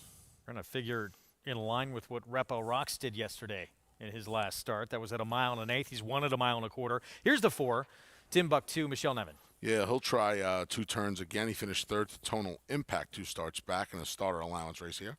Bold victory, Dylan Davis for Jeffrey Englehart. Yeah, I like the rider change back to Dylan Davis. He was third aboard this horse 3 starts back. And the main challenger to the odds-on favorite. Here's Good Skate, second off the claim, Mike Maker. Second in the entry-level allowance, going 9 furlongs last time out. Behind Tonal Impact, Son of American Freedom will stretch out to the 10 furlongs for the first time. And Union Lights at 3, who skipped over there. Michelle Nevin trains. Tough test here. Beat Maiden 22 back in the mud. Yeah, he'll try 2 turns again. The first time he did it was back in January of last year. He got beat 61 lengths. Game face is on. Curbstone makes a great appearance. And here's what he did last time out in a career best performance with a 96 Beyer speed figure. Yeah, he essentially went right to the lead and just galloped them into the ground. This final time of 1:52.2 for the 9 furlongs was a real good final time for this track. He did not beat much at all. Surprisingly, he was the second choice at 8-5. I couldn't believe he was the second choice at 8-5. He won by over a dozen lengths. Matty Olver has done a fine job just guiding him around there. And unless somebody's on a mission, he looks to be the controlling speed again today. He looks the part. Let's hear what Mig thinks. I agree, guys. He does look the part, and I love the warm-up he's getting under Matty Olver. I tell you what, it's a very good-looking group in general, though. Starting with the 4, Timbuktu, very sharp, great coat. The 5, Bold Victory, another one well turned out. Good Skate could be the horse that potentially could have some speed. Again, very well turned out. Nobody looks better than Curbstone. He is a true stayer. His strength is his stamina, his ability to stay. Matty Olver has ridden him perfectly in both the starts she's had with him. And you can see the confidence that she has in him. Now, it's a little bit of a tricky spot. You know, when you're 3-5 in a smallish field of 6, everybody knows where you are. So you have to be a little bit conscious of that and ride a little bit defensively. But again, the confidence she has in this horse and the fact that she's coming in, Matty Olver, with 2 really good wins the last 2 days on rides, to me, that showed she has taken that step where she's starting to really see a race. Her ride on Caribbean, maybe her best ride to date. The first-time starter, 19 Oysters the day before, was a nice, patient, you know, kind of cool, calculated ride. And that's the hardest thing for young riders to get, the mental aspect of this down. The physicality will come with time and repetition, but being able to slow things down and really start to see it, and I think we're starting to see that transformation with Matty. She's on a really nice horse here that wants every bit of 1.25 miles behind and beyond, and I'm just really looking forward to seeing if he takes another step forward. That was a big opportunity, Mig. Thanks for Matty Olver. I know we don't talk about weight a lot this day and age anymore, for good or bad, but getting essentially weight from everybody in this field with the exception of the one who's a big long shot, going 2 turns, going 1.25 miles. Does that mean something here? Yeah, it does. I'm not the biggest proponent. I mean, I can't be the biggest proponent of weight, but yes, it does. I think it does anyway. 1-2 favorite. Curbstone. Let's go to Jonathan. Yeah, look, I mean, I don't see how this horse loses. And one of the things you'll notice with, younger riders, new riders, they do a lot of work for trainers in the morning. They show up every morning. They work horses. They gallop horses. And a lot of times they'll gallop and work horses that they don't get to ride in the afternoon. And I don't know this firsthand. Maybe Maggie's listening. She can help us out. But I think a lot of times trainers will kind of throw bones to riders in these situations where they're going to be 1-2, to kind of say thank you for all the hard work, and also to kind of give them a little bit of a push to get people saying their names. And I feel like that's probably what happened with this horse. Got Maddie a couple of wins, and I think in about a minute and 45 seconds, she'll have another one for this horse, Curbstone. That would be a new record-shattering Secretariat's best time. This was her first win. Curbstone's the first time she won on Curbstone was her first win. And in fact, she was on a horse named BC Glory Days. I want to say the race prior to Curbstone's win, and she opened a 5-length lead, and she got run down late, and Curbstone came back and won the very next race. So I'm sure Curbstone does mean a lot to Maddie Ulver, and the fact that she came back to win so easily next time means even more to her. Just interesting. I mean, this horse, Prior Connection, started this horse on the turf. They were thinking exclusively grass. Finally put this horse on a wet track. It was a 1.25 mile race, Churchill, and aired against that group with a huge figure. Moves to a new barn, and just staying longer on dirt has been the difference as you see Curbstone move in at 1-2, and now getting to a point where another move forward and Connections start dreaming some big dreams with this horse. I'm sure they're dreaming them now. Maddie Ulver, the 7-pound apprentice. 2 victories already on Curbstone. Can she make it a trifecta here? We're about to find out. Let's go to Chris Griffin for the call. All in line. All set. Curbstone acts up, settles in.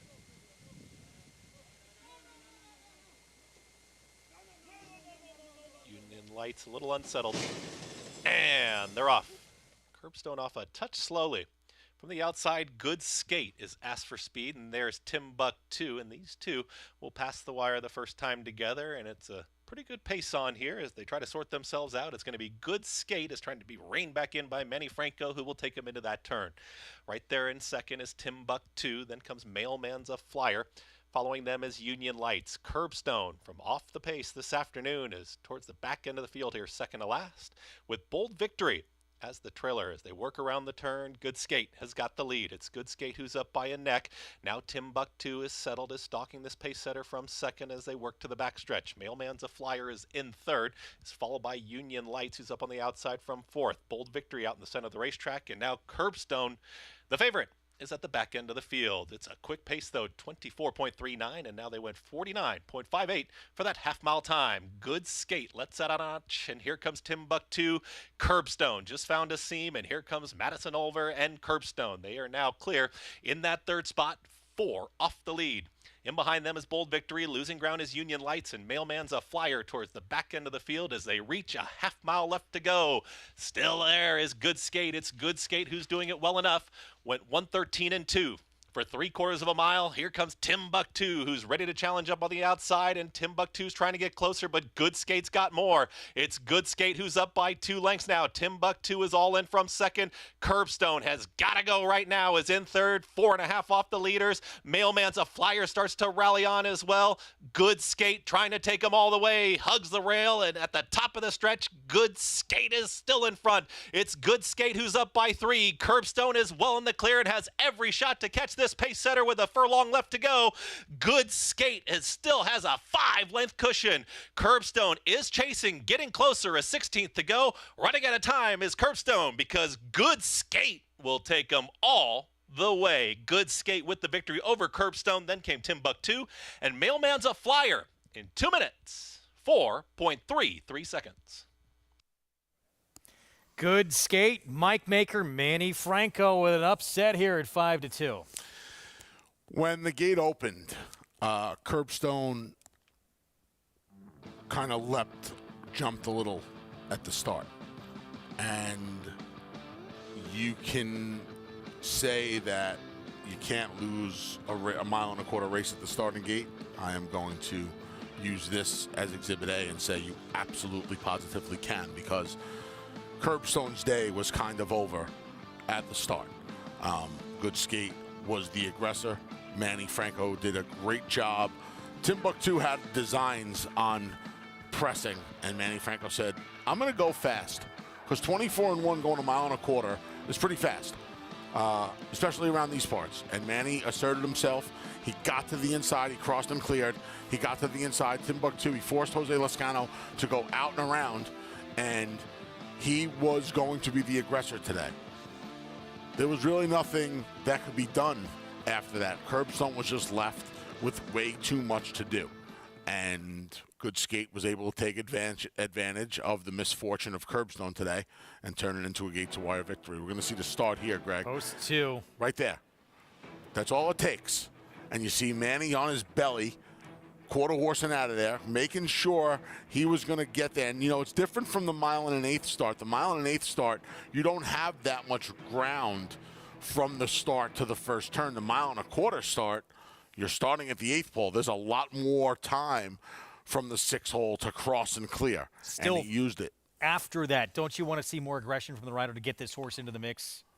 You do, but I don't know if it was all rider. He kind of hopped, and when he hopped, he lost the position, because when you have one horse hop and another guy and the other horse where the rider's on his belly, making sure he's getting his horse out of the gate and making sure he's going to be assertive. Manny Franco had every intention, whether Curbstone came out of there cleanly or not, he was going to be an aggressor today, whether he was pressing or in front.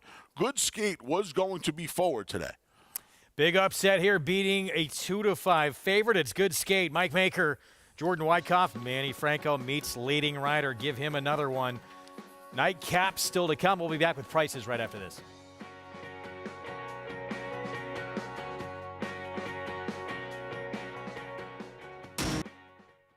Every hair, every muscle, every contour, every pulse. In the juvenile, Essential Quality have won. in the Belmont, Essential Quality has won the Belmont Stakes.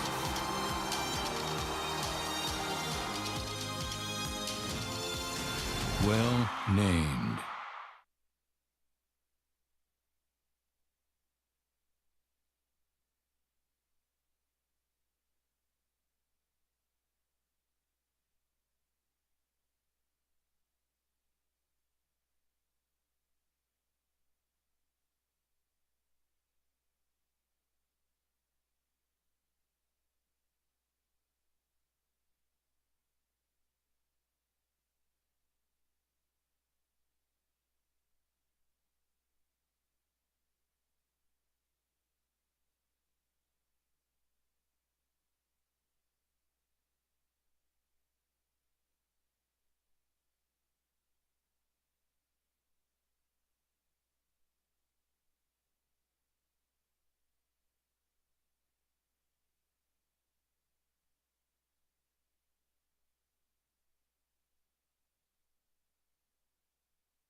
We're back at America's Day at the Races, program brought to you in part by legendary Claiborne Farm. 100 years of doing the usual unusually well. We have the 7th next in Hot Springs, this 6 furlong sprint, condition 30 claiming race. And Favoritism right now doubly blessed. Major back class to a horse who's been off since July 4th of last year. A horse who was third to Life is Good in the Grade 2 Kelso a couple years ago. Yeah, interesting return to the races. Big drop. Tough to claim off the Mike Maker barn. 3-1 lukewarm favorite. Let's go to Maggie. Just stay out of it. Thanks, Greg. As we'll take a look at Doubly Blessed, who did have a shoe repair in the paddock. And, you know, he handled it well. It was left front. They got it tacked on really very quickly as he'll make his comeback return here. And looking at numbers for trainer David Vance, he doesn't really often do this. First, after the claim numbers, per se, he's only 4 for 44, and he's never dropped one in half, and he's never brought one back first off the claim off of a 180-day plus layoff. Now, he's a horse I know, having raced a lot in New York, but he's a horse that consistently, when he comes off these layoffs, to me, looks as though he needs a start. And today's much the same. He is sharp, he's feeling good, he looks healthy, but just that fitness, I'm not quite sure if it's in him. And furthermore, he just feels like a horse that also is a bit better at the end of the day, 7/8 one-turn mile. But like I said, he is at least sharp enough on the outside to say that the 6 furlongs he should be able to handle. The horse that made a great impression on me was number 8 in here at 5-1, Up Striker, and he's second off the claim, for Cody Rosen. And last time, I thought he battled well on the front end and hung in gamely just to be beaten somewhat narrowly and get third. So he just made a great impression. Really strong behind, laser focused. I like what I'm seeing from him. As not too far away from me, Paulie LaDuca. Paulie, what are you liking here? Well, Maggie, this race is like confusing as can be. There's so many different ways you can go in here. You got like 6 horses here between 3-1 or 7-2 to like 6-1 in here. And you're trying to figure out who is going to get the best trip in here. And you know, Up Striker on the outside for Cody Rosen. I thought the horse ran well last time out. You could argue for a couple in here that have run well and could win in this race. You know, the 2 to me Lost in Limbo I thought was interesting for Michael Lauer. They had a horse run second earlier in the day. Bearano gets aboard. Now, Nicky Juarez usually gets on most of those runners, so I would think Up Striker maybe gets an uptick a little bit. You never really know how that really goes down when it comes to jockeys and where they land in here. Now, the 5 is the interesting horse, Peaceful Street. You know, Maggie talking about that horse. His horse dropped for 30 for Robertino Diodoro, and it's only had one start in a while, and is taking money. Doubly Blessed, the 3 is taking money, dropping. My concern with that horse is you claim a horse for $62,000. I would think you didn't want to wait all the way from July all the way to February 20-something to run this horse and run this horse for half the tag. So that would be the concern for me. I thought the 6 Cosmo was the horse that you could maybe go to in here at 4-1. I don't think he wants to go long, number 1. He's been a turf horse. When he's on a fast main track, he just does not want to run. The race when he raced against Flapjack, and Flapjack was good again yesterday, I have a feeling this horse is going to come rolling late, and this racetrack has been playing towards that. He's going to need a little pace to run into, but I'll take Cipriano Contreras, who's having just an absolutely monster meet here at 4-1. As you look at this wide open board, there's one horse here, guys, in double digits. Very difficult race to decipher, as the favoritism tells you 7-2, which is very mild here. I did think Up Striker was going to be tough in this spot, but the 3 at 4-1, that becomes a very attractive price. Off the layoff, what'd you think? I wouldn't bet 2 nickels on Doubly Blessed in here. From that barn for half the price off of 7 months. 4 for 4 on an off track. Here's the last time we saw him. Going 6 furlongs? This was at Churchill, an allowance optional 62 race. World's tougher than what he's going to deal with in here. Wound up second to Skyro. I don't know. This is a tough horse to take at this price, going 3/4 against these horses. I don't know. This is not for me. Not for me. Playing from this barn for half the price? I know the best hops to drop, but I don't think so in this instance. So you're going to wind up where? It shouldn't Lost in Limbo make the lead in here. I mean, unless Peaceful Street needed the race last time, and that could absolutely be the case. And Peaceful Street, he's not that. He's faced lesser before the year layoff. And I guess you could just throw the last race out. He's going to get back to a wet track. It was his first start as a 4-year-old. I mean, maybe he just blasts off in here with Christian Torres. I thought Lost in Limbo was a little interesting. But now that I look at it again, maybe Peaceful Street's the right horse. Dropping back in. Horse started 2 for 2, both on off tracks, and then was off for a year. And every right to have needed that race, and now gets easier. Yeah, gets easier, and he should be in front. I mean, the rail runner, Philo Badeau. It's a big scratch, yeah. Big scratch for him. Yeah. Let's go to Jonathan for more on the 7th. Hi, Wolfie. And Anthony as well. I thought the 2 was interesting. You know, this horse came off a really long layoff and ran well and attended the pace, which on a racetrack like this, I like horses that can be forwardly placed. This horse hasn't won on an off track before, but I don't necessarily care about that much. This horse hasn't won that much in his career. He's 5 for 32, so it's not like he's a Grade 1 winner who just gets beat every time he shows up on the sloppy racetrack. But I do think that it's arguable that he needed that race last time. He was wide all the way around there. I think the 2 Lost in Limbo is going to run much better and outrun that 5-1 that he is on the board right now. Inherits the inside. Thanks, JK, with a scratch of the 1 in here. Wants to be forward. We'll see how much Peaceful Street, the 5 here, tries to pressure him on the front end. Yeah, Peaceful Street, if he needed that race last time, will likely be in front at second glance. I misspoke earlier. He's faster than Lost in Limbo. And he probably has a more aggressive rider in Christian Torres. How about this tote board? What a wild board. 2, 4, 6 of the 8 runners between 4 and 5-1.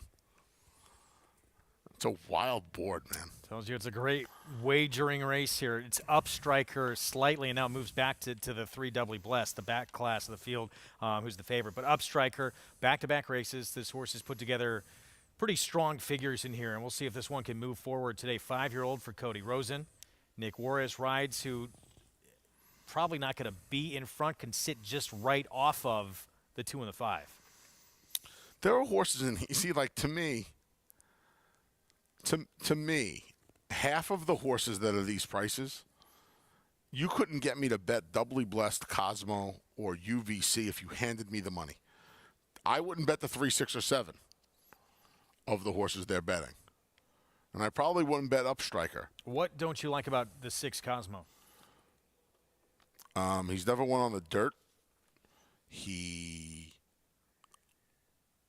is only a 2-time winner, whereas the other horses they're betting, Lost in Limbo, has a 5-time winner, up Striker.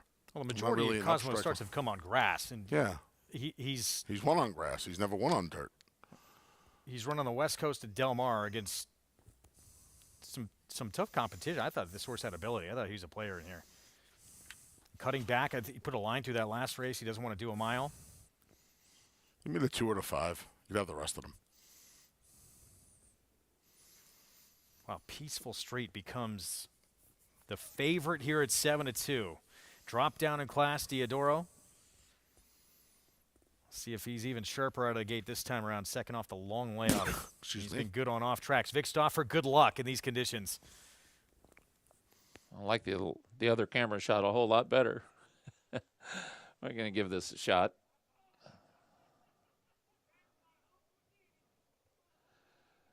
They're at the post, I think.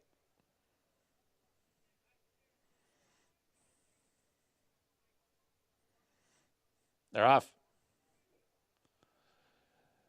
Peaceful Street broke well. So did Looking for Loki. To the outside, Blame JD and Upstriker, followed by Cosmo and Lost in Limbo. Then Doubly Blessed, and the trailer at the back of the pack is UVC. Up the backstretch they run, and Peaceful Street has the lead. He's a length in front of Lost in Loki. Blame JD, I think, is 4 wide. Inside of him is Cosmo. Lost in Limbo is Lost in the Fog. No, he's not. He's not that good. Doubly Blessed is next, and that's the best I can do. Let's see where they are around the far turn. Nothing. Let's try the TV. Well, that's super nothing. So how's your day going? You know, I'm really looking forward to my day off tomorrow. But by the way, we start running here at Oaklawn on Thursdays in March.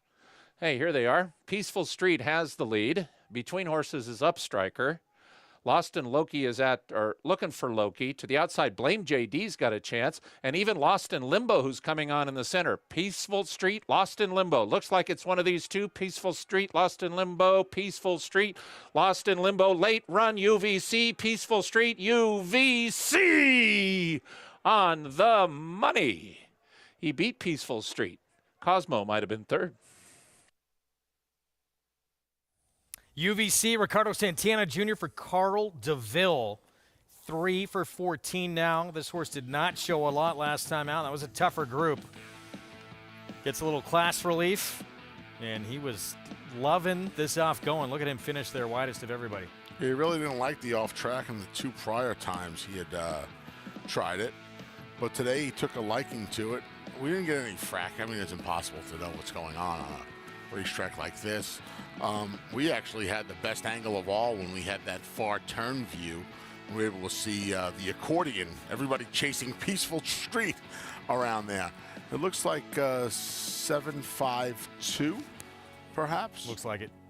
Right? Looked like UVC ran down Peaceful Street and Lost in Limbo. Yep. 7526. That's a 6-ball along the rail with Cosmo. So 7526 under the line at Oaklawn Park UVC. The last move proved to be the winning move as this horse dropped in for a tag for the first time in his career. Look at that, Greg. Best hop was a drop again. Back to New York. Good skate. Scores mild upset in here. Manny Franco, Mike Maker at 5-2 for Jordan Wyckoff. Let's go downstairs to Mig. Here with Manny Franco, orchestrated an upset here with Good Skate. Excuse me. Manny, you looked resolute. You were going to the lead here. Yeah, that was my plan.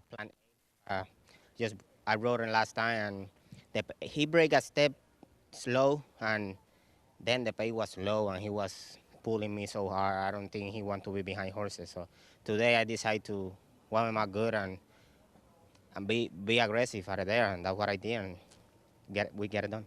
How good did it feel when you got to the far turn and a horse moved up outside? You kind of opened your hands, and he really picked it up. Yeah, as soon I feel I got the 4 horse outside me, and I just put my hands down a little bit to see what I have, and the horse just took off on me. I say it's a long way, it's still a long way to go, so I'm gonna sit a little bit more to make my move. Manny, you're having such a terrific meeting. You've been riding so well. Right now, you're in contention to be leading rider, and I know there's a ways to go, but what would it mean to you personally to be leading rider? And it means a lot because that's what we work for, and we get off in the morning every day to be so successful, and that's what I'm trying to do. I'm trying to take the most of my opportunities and get the job done. Well, you're doing a good job. Congratulations. Thank you, Richie. Guys, when you take pride in your work, you like to be rewarded to get a leading rider title at least a few times. Well, Manny Franco came into today 4 up with the lead on Dylan Davis, and now he adds to that tally. Good Skate, $7.80 for the win. And back to the drawing board with Curbstone. Obviously, that compromise beginning. I don't know about the drawing board. I'm sure. I mean, he didn't do anything wrong.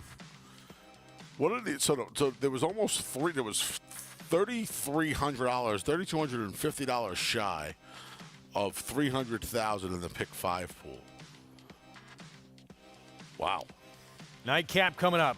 New York bred maiden special weight, 1 turn mile, wide open race. If you don't believe Victory Money has to win here, which I am of the opinion absolutely does not for Pletcher. We'll see. Let's go downstairs back to Mig. Thanks, guys. We got a full field here. When was the last time you saw 13 horses going to the post here at February at the Big A? Going a mile, New York breds. We'll start with the one, Awesome Force for Greg DePrima. I think this horse took a big step forward from his first start, and I thought he ran a sneaky good race first time. He was chasing a fast pace. He didn't appreciate the kickback. I think he'll appreciate going a mile. Joey Martinez delivered a really nice ride in the nightcap yesterday to win at a big price for Eddie Barker, a young rider that can ride, just needs opportunity. Awesome Force, I would elevate him if he was drawn outside, but I do think he'll improve in his second start. The 3, Lucky Luke, making his first start on dirt. He actually ran on synthetic at Gulfstream. This Son of Hardspun, to me, looks more like a dirt horse. I think he could take a step forward making his first start for trainer Dave Duggan. Gem Mint 10, a horse, another one, kind of chasing a fast pace. Dr. Kraft came back, ran really well yesterday in the Gander. Gem Intent, being a son of Lauban, should really appreciate stretching out for the white-hot Ray Handlebarn. And the first-time starter from the Christophe Clement stable, Engineer Empire, been down at Christophe's winter quarters at Payson Park and ships in here with his Florida tan on full display and a really good-looking son of Empire Maker.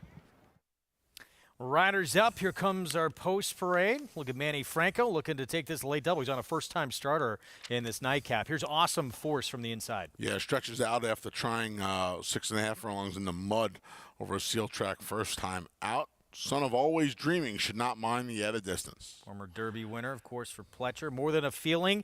Got a figure at Parks that makes this horse a major player here. Mile 2 times. One time around one turn, one time around 2. Fast track. Lasix for the first time. Lucky Luke at 9-1.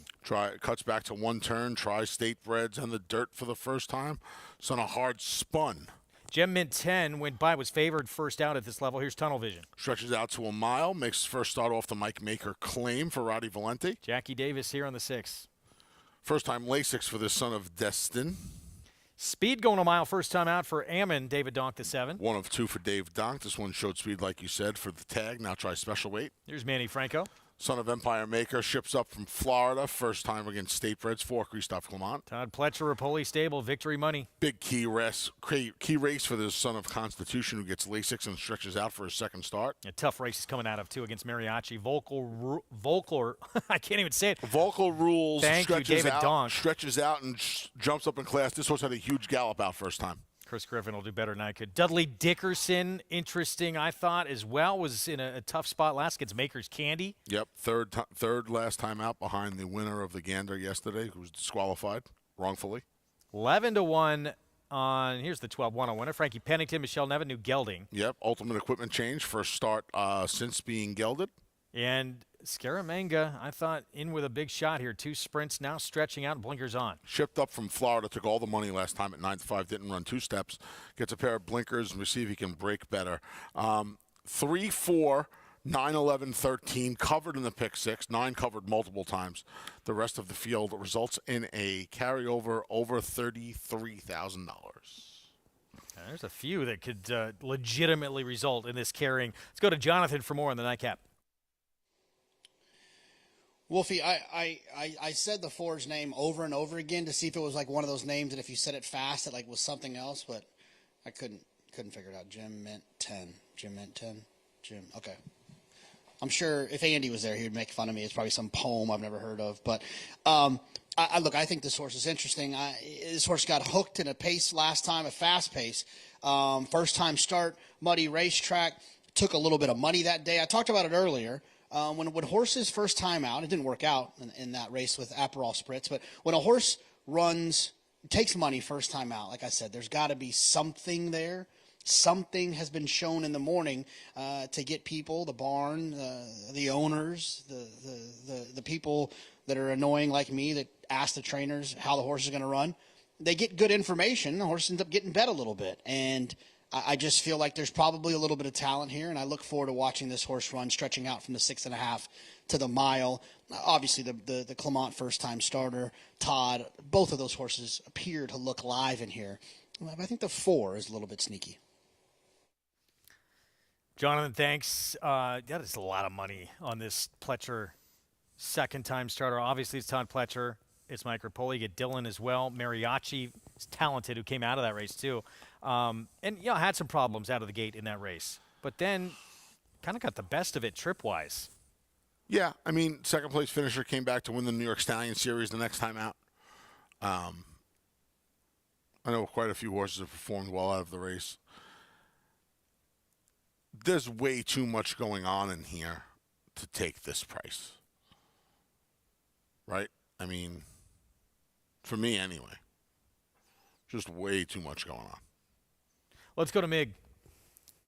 Yeah, guys, big full field here, and I think it's pretty interesting. I'm going to pick the 4, Gem Mint 10. I like the way he's progressed from his first start. I think he took a big step forward. I think he'll appreciate stretching out to a mile from a physical perspective. He certainly looks like a horse that's going to appreciate more distance, and I think his pedigree kind of dictates that as well. The other logical horse is the first-time starter, the 8 Engineer Empire. I like the way he settled in on the racetrack. He was a bit of a handful in the paddock, and I didn't know if he was completely focused, but I will say this. Once he warmed up, got to the track, it seemed like he really settled in and kind of understanding what his task is here. And I like the fact that he's been training at Payson Park, a racetrack that tends to put a lot of foundation, a lot of bottom into horses.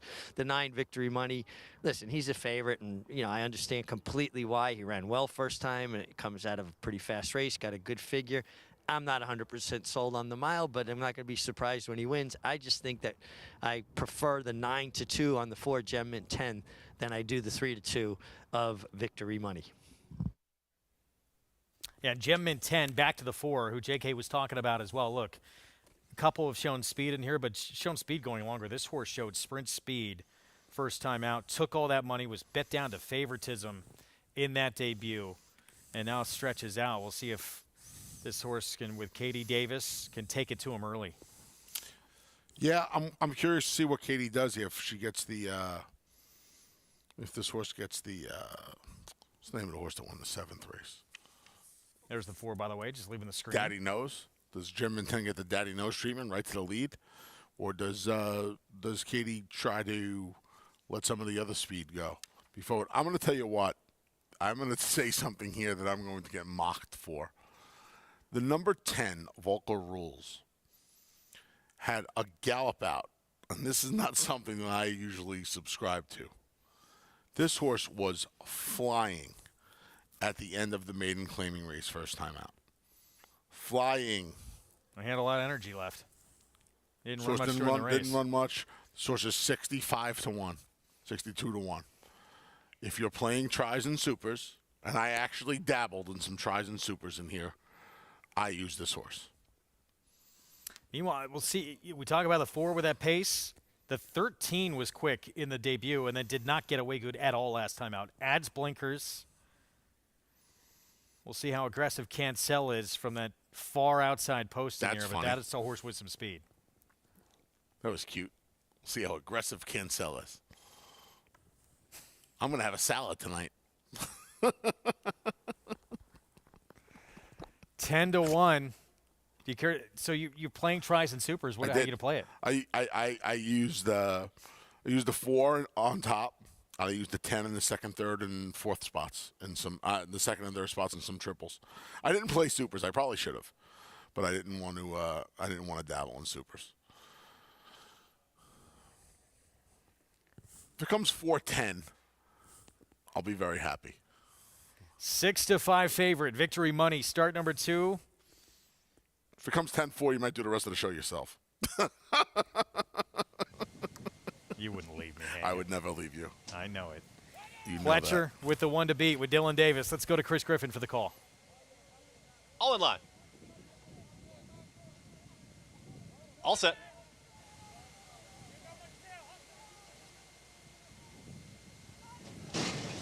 And they're off. Unseating the rider there, had one stumble right there at the start. Looked like that was tunnel vision. Tunnel vision, unseating the rider, stumbling at the start. On the front end here, it's going to be Awesome Force to the inside, who's challenging for that lead. Gem Mint 10's in that mix. Amon. They line up across the track. Far outside, Scaramanga, Victory Money, and it's a tight pack up front. Is also in that early mix is going to be Engineer Empire.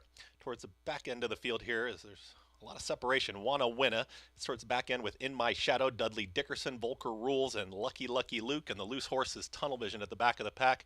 Unseating the rider at the start, who is up on their feet. Jose Lescano is walking back to the starting gate as they work up the backstretch and they approach a half-mile left to go. On the front end, down to the inside, here's Victory Money, and Victory Money is up by a half length. To the outside, here comes the run from Scaramanga, who's right there. Engineer Empire starts to move closer. Getting shuffled back there was More Than a Feeling, is back to fifth. Just got passed by Gem Mint 10. Also trying to run on is Wanna Winna, is there with Awesome Force. Up on the far outside, Lucky Lucky Luke is making up some big ground. Is going to be wide, but has momentum. Dudley Dickerson, Volker Rules, and In My Shadow. Victory Money's got the lead. Scaramanga's right to the outside from second. It's Victory Money who now kicks for home. Victory Money is up by a length and a half.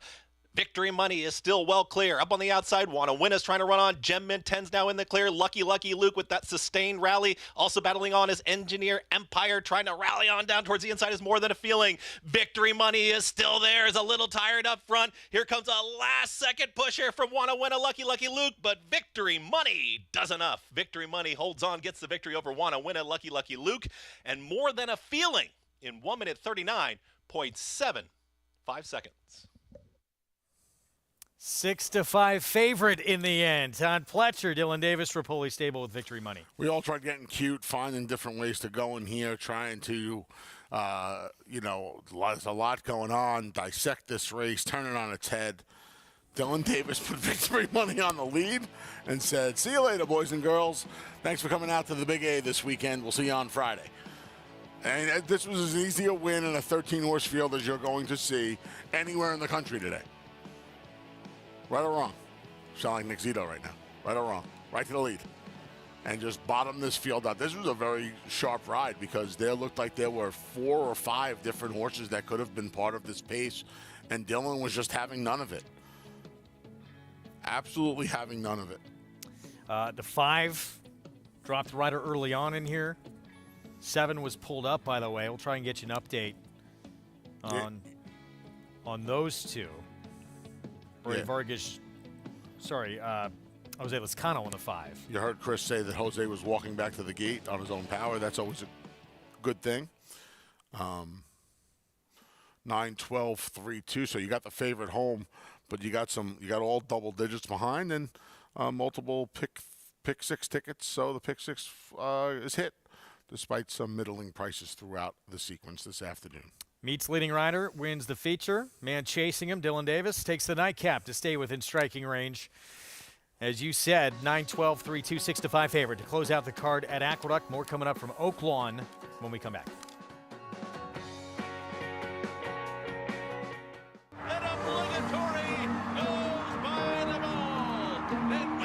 Here comes Malatha. Here comes Clariere on the outside, and it's got to be Clariere. Nest, much the best. She won by better than 10 lengths. And Elite Power gets up to win the sprint. Outside it's Malatha coming to the wire. Who's it gonna be? Here's the wire. Oh, the wish has come true. That one's for you, Cody. Who you betting on? How about an app created specifically for horse racing? Naira Bets. We specialize in thundering hooves, fist pumping, and boosting your bankroll with robust weekly promotions. And offer betting tips from actual horse racing experts. Bet all day and night, nationwide. Get the action and thrill of horse racing with Naira Bets. Quality Road, proving Lane's End's tried and true stallion making tradition, a tradition that leads to success for our partners and our stallions. Quality Road has sired multiple Eclipse Award and Grade 1 winners, including champion 2-year-old colt Corniche, champion 2-year-old filly Caledonia Road, champion 3-year-old filly Abel Tasman, and multiple Grade 1 winner City of Light. He's a leader of his generation. Quality Road, a stallion that stands above the rest. It's America's original sport, and no one covers it better than America'sBestRacing.net. From the sport to the lifestyle, the best races, horses, and destination venues, cocktails, gambling, fashion, and more. America'sBestRacing.net is a sport for you. Live it, love it, bet it.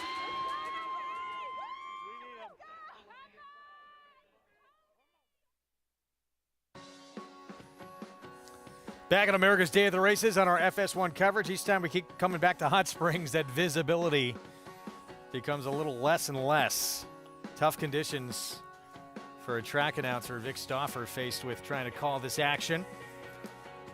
We move on to the 8th on the card, 6-furlong sprint in this Arkansas bred first allowance condition race. And King Peanut, big debut when he had some traffic trouble in that race as well to dominate a group and win by 7 lengths first time out. Yeah, big Favorite. effort for Danny Pites. See how he handles a wet. Mo for the money. Not familiar with him, I'm sorry to say. See how he handles the wet track in his second start, first against winners. Let's go to Maggie. Well, I have become familiar with the sire Mo for the money, Anthony, thanks to Paul, who did say 2 days ago they seem to be horses that do well over wet tracks. So that bodes well for your current favorite in here, King Peanut. And while he looks like a standout on paper, he looked the same in the paddock, too, and out on the racetrack. Good-looking 3-year-old colt here who just, I mean, was powerful. He kind of was hustled away at the start last time. He sat off the pace and then just put in this relentless run to draw away by 7 lengths, and obviously flattered when Chupapi Manyayo, that name kills me every time, came back to win with a 71 buyer and came in nicely on the bridle. He's just acting like he's done this about 10 times before, not to mention this is just only his second start, physically doing very well. Another lightly raced horse is number 2, Westheimer Street, who I don't know what he ran against last time, or 2 back, I should say, which was his only start facing Arkansas breds, but then they kind of tested some deeper waters last time out.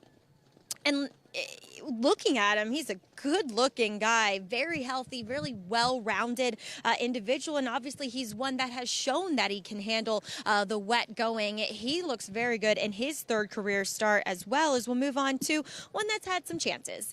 But that's Elo Henry, as he turns back in distance. And I know that you could arguably say that his best race did come going that mile and a 16th, but I actually really like this move because a lot of times with horses, they'll fire that best shot trying something new for the first time, and then they don't run quite as well when you do it again. So immediately turning him back off that, he's got that stamina built into him, and honestly, he's built way more like a sprinter. He's this kind of this ball. He's more of that quarter horse type of roundness to him, and just really handled himself well in the paddock and throughout the preliminaries here. Love what I'm seeing from Elo Henry. As the 13 Lockmore in here, he's second off a layoff. Now, I don't love horses when they come back and run a huge race. I mean, that last race, his first start as a 4-year-old was nothing like that he had shown as a 3-year-old last year. But I also like horses in these allowance races for these state breds, especially when they've won multiple races. So he's won 2 of his 7 starts, and he always looked like a winner last time out. Now, looking at him in the paddock, he's doing what I may have suspected, because sometimes, as I said, with horses, putting in those big performances, when they come back, it's not the same. He was washed out. He was hot, nervous. But I will say that Christian Torres came up to me and said, "Am I your pick in this race?" And I said, "Absolutely not, looking at your horse." And he said, "Well, you're going to be wrong, Paul." Over. Well, I mean, I don't know about that. He's the hottest guy on the grounds when it comes to Christian Torres. But, yeah, Lockmore's taking some sneaky money here, now down to 4-1. And, King Peanut was not really touted first time out, but I had heard the horse can run a little bit.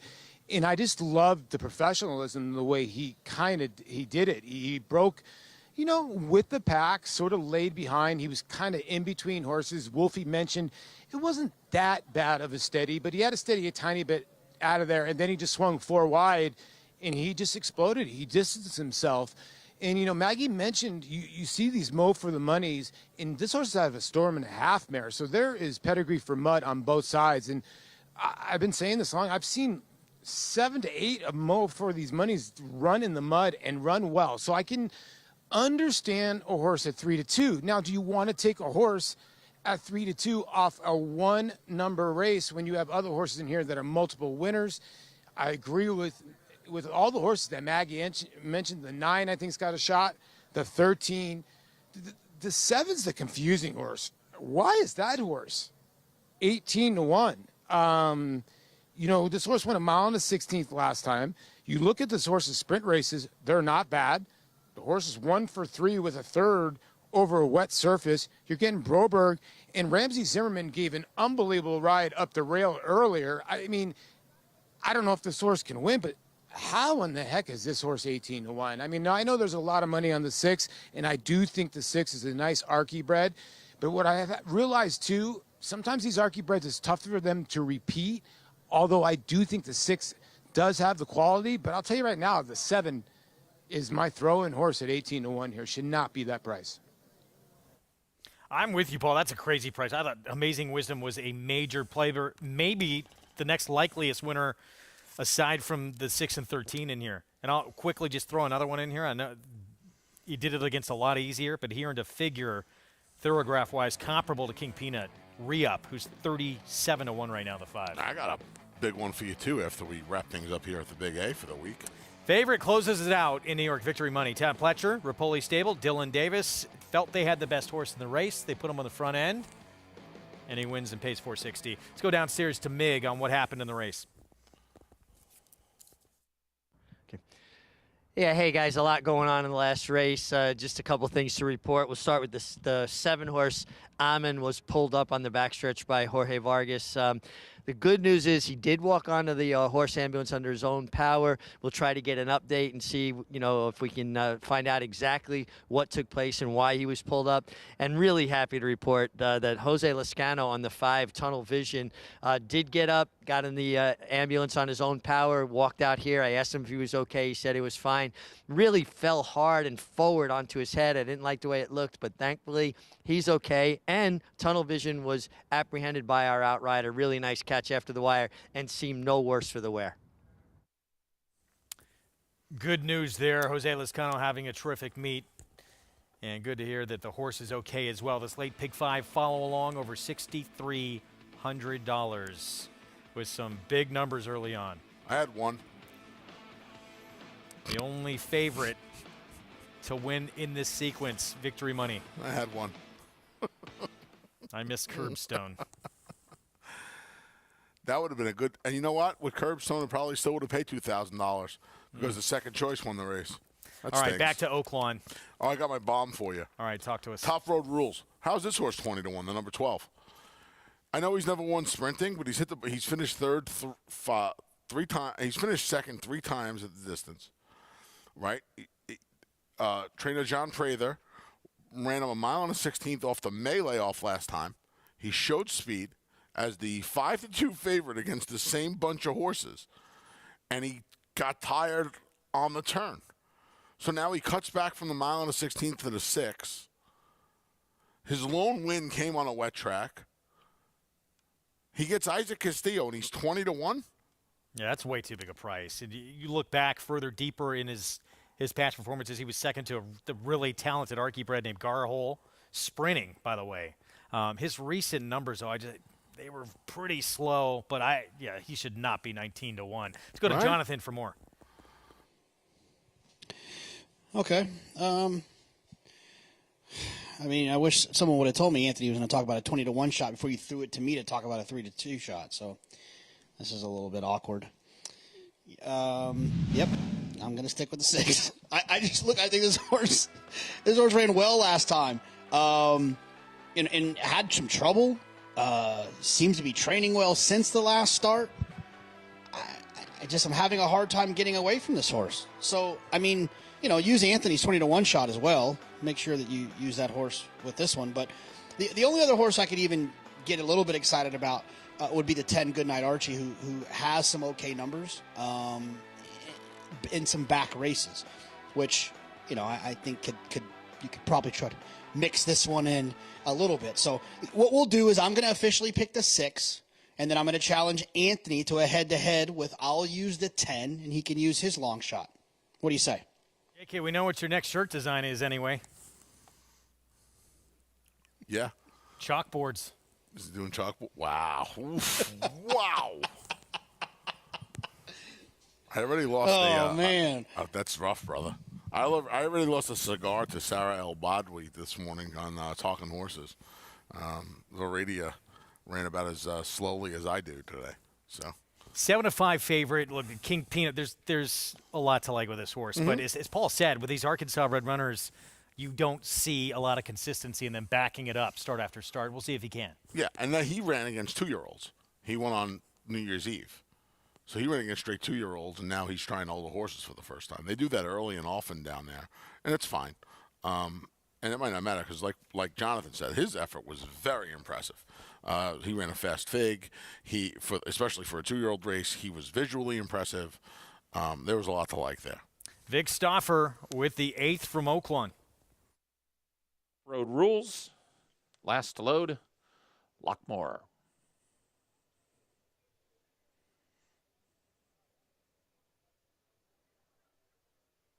They're at the post. They're off.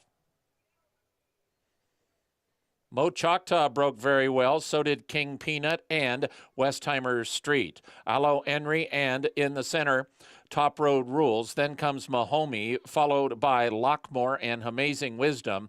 Next, it's Street Commander, and re-up is the trailer, and the leader up the backstretch is Mo Choctaw. Mo Choctaw, a 2.5-length lead over Westheimer Street in second. King Peanut in good striking position third. A Fleet Skies outside of him in fourth. 2 lengths further back to Aloe Henry between horses Lockmore. Then comes Amazing Wisdom and Mahomey. Mahomey's moving through at the rail. He's got some run. Mo Choctaw, the leader at the top of the stretch. King Peanut has just moved into second.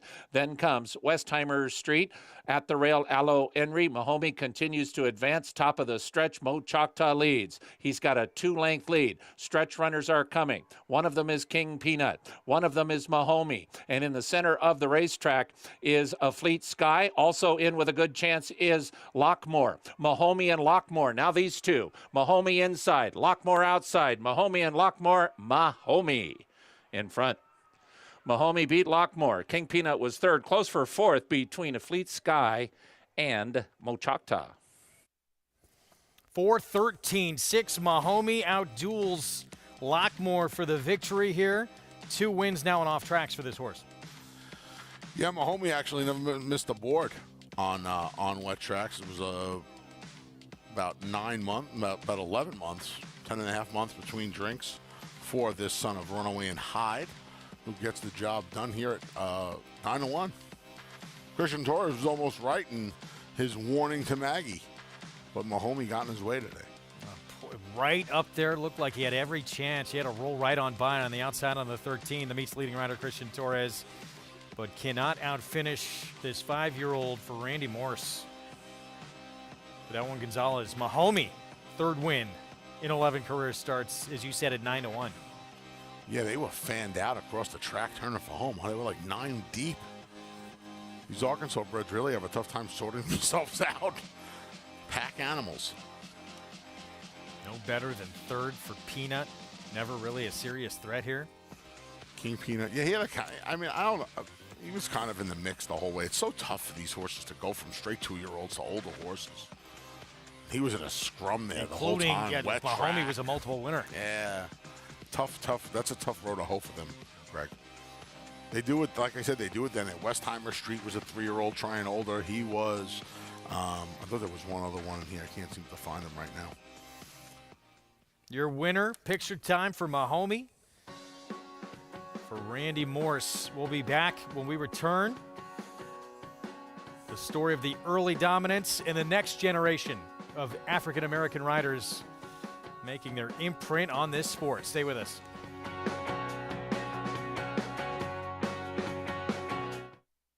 Grade 1 winner and track record setter Lee.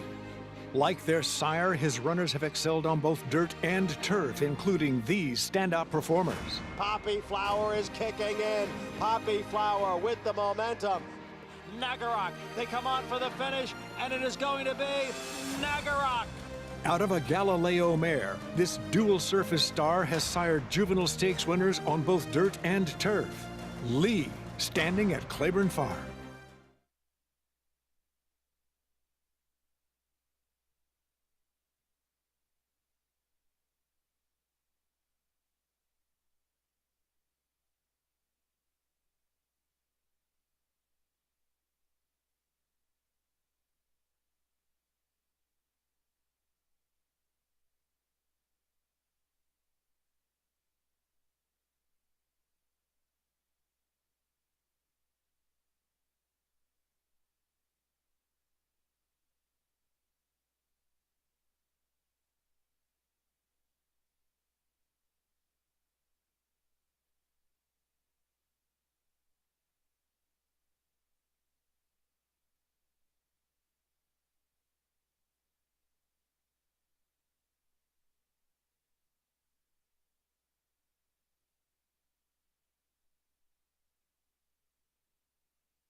America's Day at the Races on FS1. It's brought to you in part by America's Best Racing. For the love of the race, visit americasbestracing.net today. Mahomey in the 8th at Oaklawn. Elvin Gonzalez aboard for Randy Morse, owned by Randy Patterson. 5-year-old collects his 3rd win of his career and does it today at 9-1 here, returning $21.40. Lockmore, King Peanut, 2nd and 3rd. Nice effort. Nice effort from the top 2, actually. I think King Peanut ran pretty well, too. First time against winners, first time against older, had to deal with the wet track, big field, in and amongst horses. A lot thrown at him today for start number 2. Yeah, he did, yeah. Big, you see him, he's getting the business there a little bit in between horses. Yeah, he got useful education today. 4:13, 6 is Mahomey once again. Let's go to Maggie.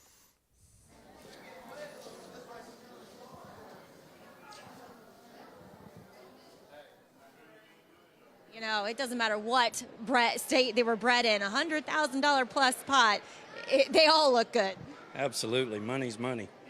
And he was valiant to the wire today, grinding it out with that outside horse in Lockmore.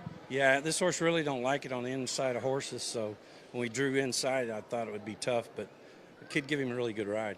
And what a weekend it's been for you. As I was just saying, you went 2 for 2 back on Friday, win here. Feels good to kind of get the ball rolling. Yeah, the first part of the meet was really slow, but it's starting to turn around, so it's good. Well, they look good. They're running well. Congratulations, Randy. Thank you very much. All right, Randy Moore's having a nice weekend for himself, and the stable picks up another win in this Sunday feature, guys. Well done here with Mahomey. As you had mentioned, never been off the board on an off track. The nightcap from Hot Springs, $10,000 bottom level maiden claiming race here. 6 furlong sprint. Really looked like the 5, 6, maybe the 7. Campisi, though, coming out late scratching here. So with the 9 as well, another major contender coming out. Looks like really just a couple that have a square chance in there. We shall see. Well, the post parade coming up in just a little bit. During Black History Month, we continue to spotlight the many contributions of African Americans in this sport, especially their dominance in the early days, from guys like Jimmy Winkfield and Isaac Murphy to the generation of today, like Kendrick Carmouche and others, who are continuing to make their own imprint on the sport. The Kentucky Derby is America's most recognized race. Anybody you speak to in America will know what the Kentucky Derby is, and the first Saturday of May, and what that means. Everybody in this country is tuned in, and across the world, to one day where horse racing is the premier sporting event in our country. We started with a great tradition in the Kentucky Derby and in racing in general, and African Americans are really the foundational workers in all aspects of the sport, from training and being jockeys that have achieved success. My legacy means a lot to me just because where I come from, Louisiana, you know, they had a lot of great jockeys there. It made me feel very important walking through that tunnel and realizing that 15 other great African-American jockeys that came through this tunnel and win this race. And to be a part of that and shine light on African-American jockeys, it really do make me want to get back there, just where, you know, some kid can see me do it again and where they can feel like they can do it. You know, it's not just one way in the sport. To see Kendrick be able to compete in such a prestigious race, but he's also to carry that mantle from the early tradition of the African-American jockeys that competed and won the Derby, to see him be able to ride in that race and represent not only New York, not only his family in Louisiana, but as well African-Americans, and be able to carry that honor. It was a quite special moment. It's nice to know that we had a lot of guys that are intricate in this sport. In the jockeys' quarters, at least half of them were African American, and some of them were the best jockeys, like Isaac Murphy, and they had a race that they named here, Jimmy Winkfield Stakes, is named after a famous African-American rider. It's essential that the great African Americans that have participated in horse racing are still celebrated. Kendrick's success and other African American riders today all started with the trials and tribulations and the success achieved by early African American riders.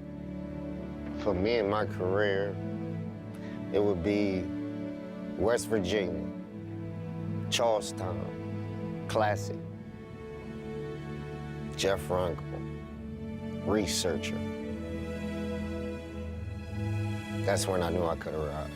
It is Researcher Kendrick Carmouche, and the track record holder has got the lead, and another hometown favorite wins the Charlestown Classic. That's when I started believing. That was sweet.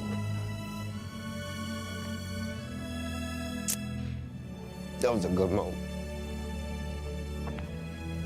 I looked at my wife and said, I'm ready. I rode with some of the best jocks in the country that night that I never rode with before. It made me believe.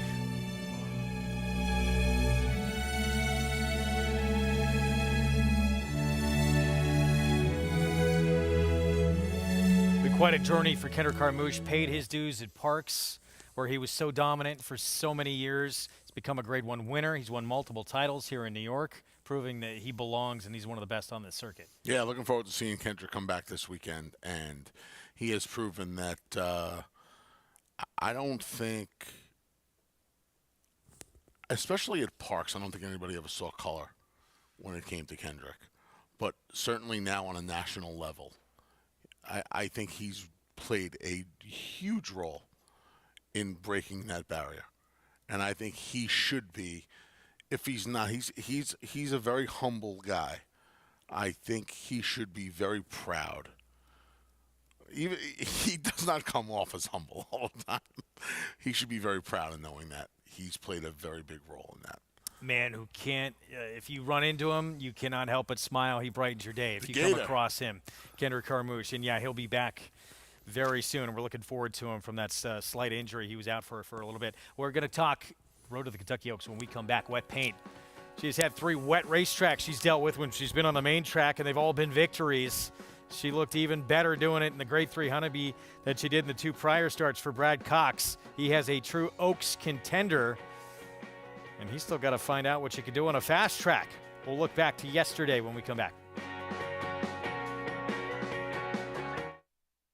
Introducing a stallion, as top class as they come. In 22 career starts, he won or placed in 12 graded stakes, competing in 15 Grade 1s, earning over $1.7 million. His undisputed speed is evidenced by 7 100-plus Spire speed figures, a 3-time Grade 1 winner, Raging Bull. Would you believe that champions weren't measured by rings, but by a crown? That the history books were written on dirt?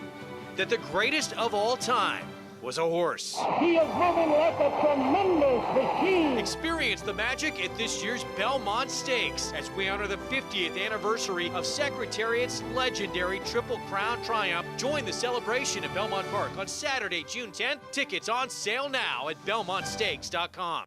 RaceLens is the most in-depth product in horse racing, with unique features found nowhere else. True odds, predictive analysis, and pace projection. RaceLens. It will change the way you follow horse racing and take your game to the next level.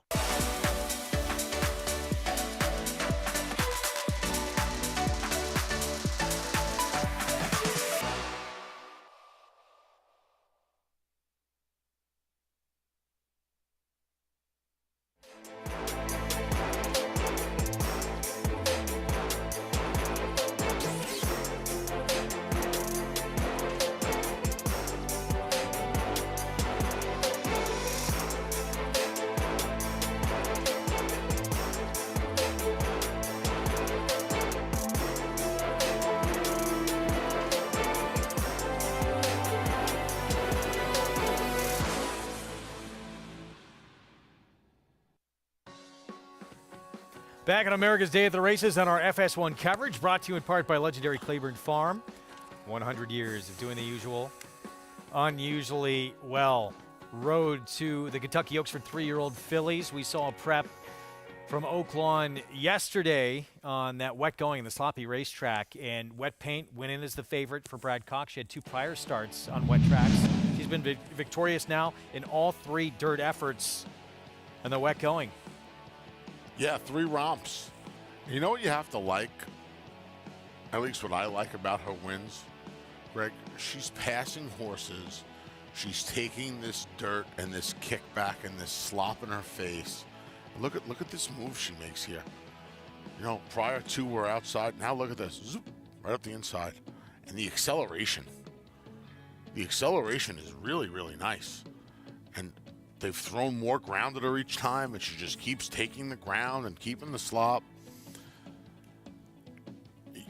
You don't want to assume anything, but I can't imagine a fast track's going to be a problem at this point.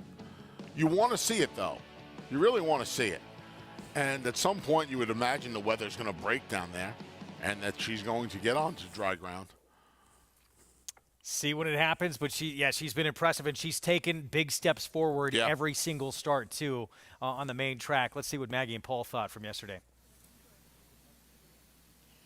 Well, it's 20-1 for the weather to turn around, but it's about 2-1 for Wet Paint to be a serious contender in that Kentucky Oaks. Paul, she's kind of undescript in the paddock looking at her, and as you said, she's got some interesting action, but I think the most you can say about her, I think her biggest attribute is that she's so unbelievably honest. Yes, she is. For her to debut at Kentucky Downs, now she's never heard her feet rattle because she's had 3 starts over a wet surface. She started at Kentucky Downs and over to PETA, so she's never been over a fast track. But her works in the morning over fast tracks are fine. And like I said, she really has that leg, that sort of Vekoma-like candy ride that sort of swings out, and there's nothing wrong with that. Seattle Slew had one of the most swinging legs ever, and he was one of the most brilliant racehorses we've ever seen. So I just think it helps this horse on a wet track. She's very, very attractive when it comes to that because of her action. We'll see if that kind of action, because she's still really green, is going to be the same on a dry track. Oh, when I caught up with Brad Cox after the race, I said, well, is she going to be as good on a fast track? And he firmly believes that she is. And I thought it was funny. He was joking. He's like, we're going to have to name her full wet track because she's Wet Paint. Talk to me a little bit about Grand Love. I thought she showed a big improvement in her 3-year-old debut, considering that, Steve's biggest goal with her, as he said, was to get her to relax, get her to rate. And I think they achieved that. She had a little bit of trouble down the lane when condensation bumped into her. Yeah.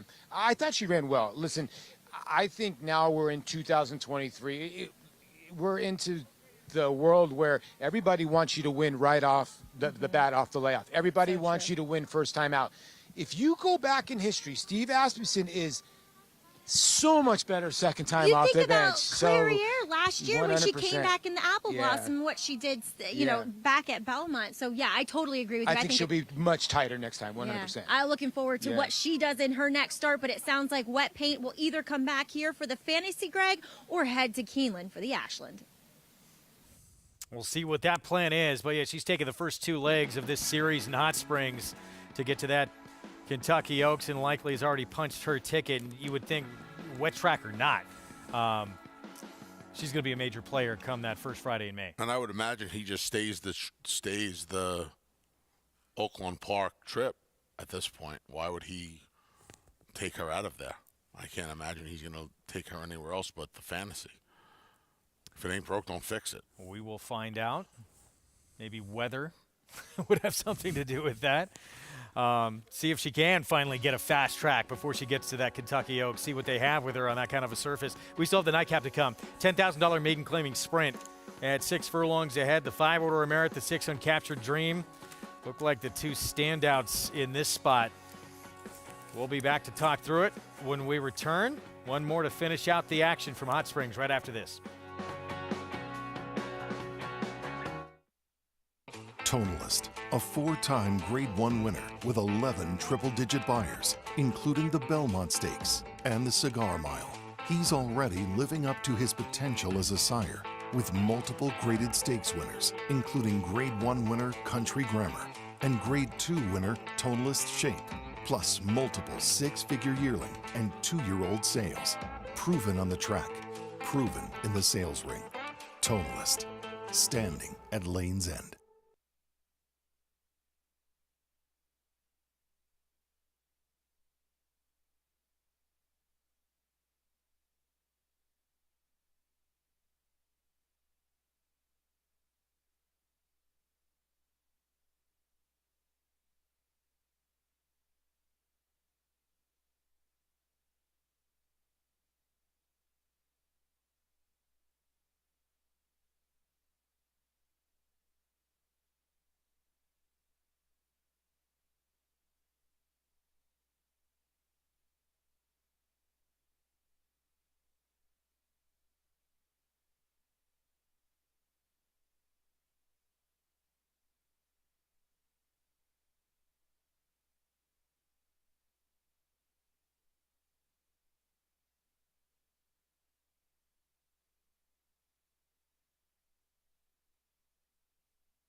For a time, as many as 350 Major League players converged in Hot Springs, Arkansas each spring to prepare for the upcoming season.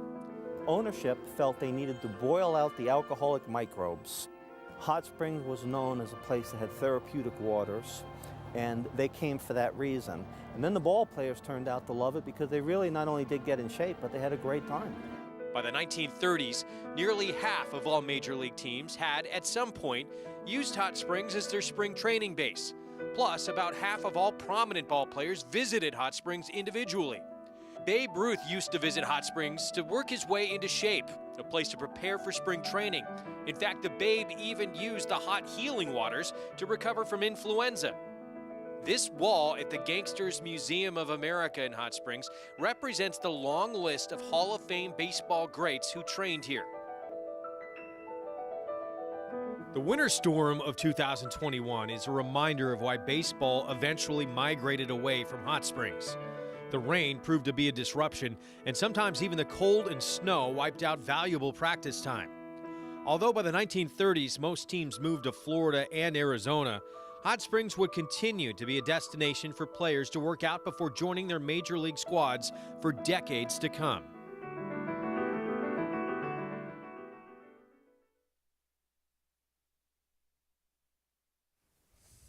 Incredible history out in Hot Springs and a terrific meet to get to if you ever get the opportunity. Wet Sunday afternoon, their finale coming up. And our all-star crew still handicapping up to the final seconds of the gates break. What'd you think here? I thought this race was very intriguing, Greg. But at the end of the day, I thought Campisi at 4-1 was a no-brainer as far as wagering went. That's my story. Number 7, Campisi for me. All right, let's go to Maggie and Paul. Well, let's take a look at a long shot first off the bat here. Down on the inside, Paulie, is number 1 Guarded. Now, standing in the paddock with these maiden 10s, he was definitely the one that stood out physically. And I know Ron Moquette said something interesting to you. Yeah, he's got his 2-year-old grandson here, and I thought he might have blown out his back picking up his 2-year-old grandson who's running around in the paddock right now. He's the cutest thing in the world. And I was asking him about this horse, and, you know, when he came by me, he said, listen, my horse in the last, he got bet last time out, and he came back and he wasn't breathing hard. We don't know what happened. We don't know if he just didn't want to run. So, give him another shot. He thinks, especially at 27-1, with Ramsey Zimmerman aboard, that he thought that this horse could wake up today at a big price. Now, your lukewarm favorite here, though, is number 5, Order of Merit. Again, I don't like a horse that Christian Torres is riding physically. We'll see if he can really prove me wrong this time. But I just kind of thought, I wish he was carrying a little bit more conditioning, but does put blinkers on, which, he kind of broke a bit slow going the 6th when he first turned back last time, and he ran on well late. So I think the blinkers are the right move. Yeah, I think the public's looking, I guess at 8-5, they're looking at the horse that has the best last race, maybe. I mean, maybe that's where they're going. So when horses drop for that level and they don't get the job done, I'm kind of a little bit leery. How about number 6 in here, Uncaptured Dream? We haven't seen him in nearly a year, and I thought comes back looking incredibly fit looking as he takes that drop from the 75,000 to the 10. Yeah, you're right. I mean, this horse was your favorite for 50 in open 50. So, I can see where you're going there. Campisi, I thought last time had a decent trip and hit the front end and then just sort of started looking around a little bit. So Campisi is the kind of horse that watching him run his sort of punch needs to be timed perfectly. Yeah, I didn't see the bothered break. He broke fine. Then he was kind of taken in hand, and then he went up wide around the turn. So I thought maybe it was a little bit of a premature move. But the same rider's back again. It's like, do they learn from the mistake, or do they do it again when you're dealing with lower profile connection? No, you make a great point. I mean, it's one of those things where this is a tough race. It really is. I mean, you're looking at a horse in the 5 Order of Merit here that ran a 53 Beyer and is putting blinkers on, and you're looking at 9-5. I mean, that's all you really need to know. Yeah, they're tinkering a lot with this one, turning them back again and putting those blinkers on. We'll see, though. I feel like a wide open affair here, Greg. Well, I thought it was 5, 6, or 7. I'm actually shocked the 5 and the 6 are not much closer together on the board. Yeah, I thought Order of Merit. I mean, I'm not thrilled with that last race. Uncaptured Dream has taken the drop off a cliff. I thought Campisi with the recent race for the level, I don't know. There's no question mark with Campisi. She ran for the level. He ran for the level last time. The blinkers went on. He made a little bit of a premature move, like Maggie said. He got beat by Daylight. Now he's just in the right spot. One horse is dropping down off a cliff. The other horse is heading the blinkers. I don't know. Previously trained by, see that was claimed by Todd Pletcher? Not for me, buddy. Not for me. Order of Merit. Nope, not for me. We'll go back to the 6 to Uncaptured Dream. So you talk about this horse, and they brought it up, Maggie and Paul. He was favored for 50 maiden claiming here at Oaklawn 2 starts ago. I know those 2 starts ago was a long time ago. We haven't seen him since March. But he wasn't just the favorite in there. And, yeah, he got beat. He was competitive, showed speed in that race, too. That race, I thought, off just that alone, and I know the layoff, I thought he'd be the favorite. This guy won 100 races last year, General Garcia. It's 1 for 37. You want him? I don't. And he's dead on the board, 9-2. Nope. Give me the 7. Give me Campisi. This was a process of elimination handicap. Leola the 10 is the other interesting horse. He hasn't picked up his feet. And the 2 times he's run off the 2-month break, 10-week break, he got beat 50 lengths combined going 2 turns. Now he cuts back. He's never went 6. He's gone 7. He goes 6 twice. Gets a 7-pound bug. Showed some ability at Keeneland. He's also getting ridden by a bug rider that was 0 for 89 last year. There's a lot to dissect here. To be honest, none of it's very good. Yeah, I mean, outside of that group, it's almost next to impossible to make case for anybody in here. Yeah. I thought anyway. But these races, bottom level, on a day like this, wet racetrack, someone tries to be aggressive and maybe rip the heart out of everybody. There's not horses with a ton of ability to kind of keep on going in here. No. But that's why I thought another reason the 6 was going to be dangerous, because this horse has speed and has shown it against better. And you're getting 9-2 as compared to just 2-1 here with Order of Merit. Yeah, we'll see. One of these horses, amazingly, will not be a maiden in about 2.5 minutes. Good luck. Vic Stauffer, one more to try and bring home in this low visibility in Hot Springs.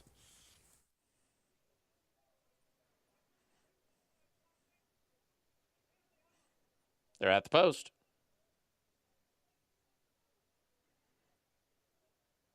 They're off. Falconite broke very well from the inside. Campisi's close up. So is Santino's Fantasy. Guarded's at the rail. Uncaptured Dream is between horses. Then to the outside and Leola, followed by Order of Merit. Next, it's Singing Groom, and the distant trailer is Sunshine. It is Falconite up the backstretch, a length in front of.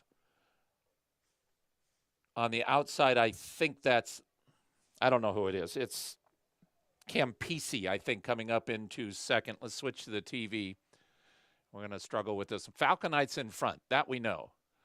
Moving up on the outside, that is Campisi, who has run into second. Then comes 2 lengths further back to Order of Merit. Sunshine is moving a bit. At the rail is Guarded. 4 back to Singing Groom. Top of the stretch, Campisi has taken over the lead. And Campisi's getting away. He's now 2.5 in front from Falconite in second.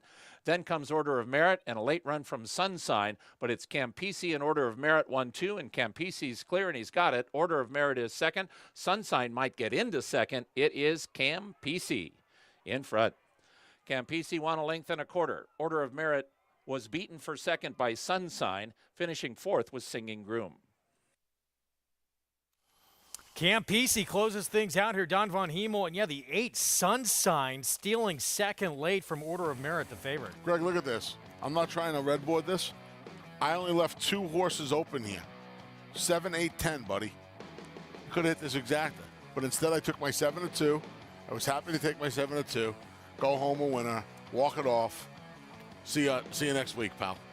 I'll stay with you for the rest of the show, though. I appreciate that. We're almost home, buddy. Campisi, start number 5 here. Vic Son of didn't know flat what it out. was. These are tough conditions to try and call a race in.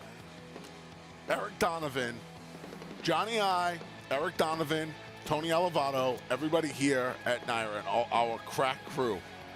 We are spoiled here.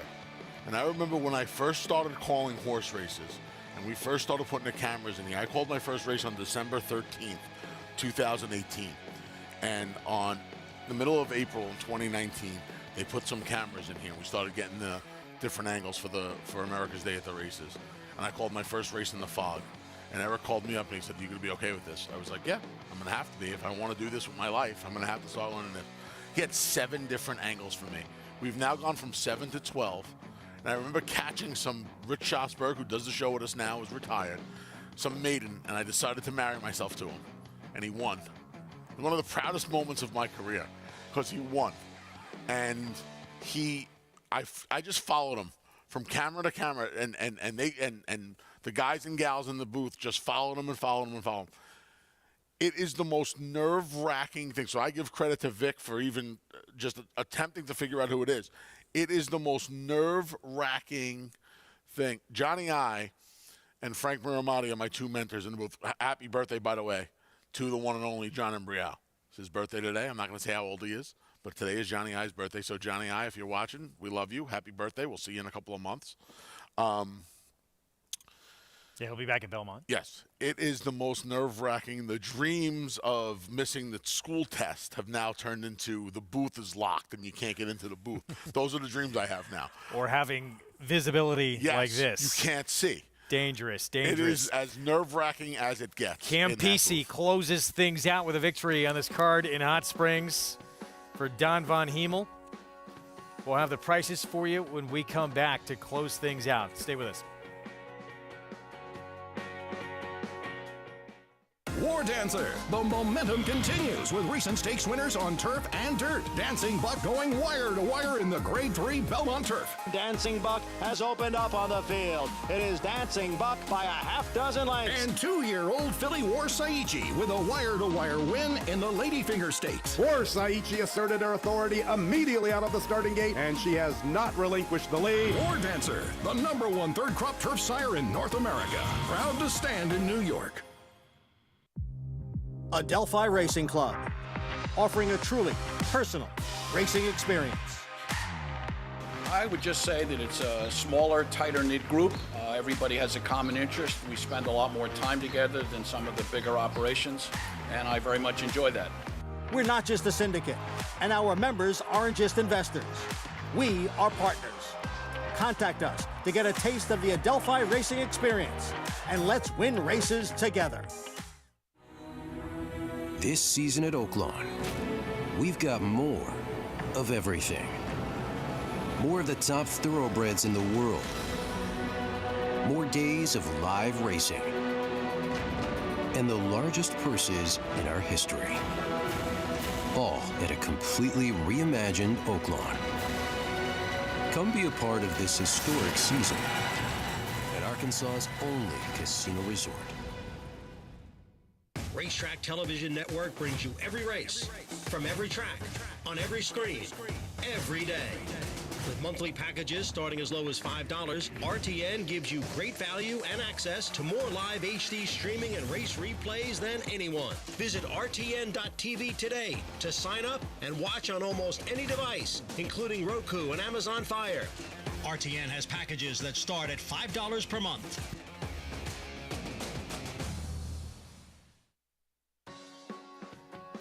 Back on America's Day at the Races on FS1, program brought to you by Claiborne Farm. 100 years of doing the usual, unusually well. Camp PC closing things out at Oaklawn Park. Don Von Hemel and Alfredo Triana Jr. aboard for the victory here. Son of Flat Out gets the win. Yeah. Getting the job done here.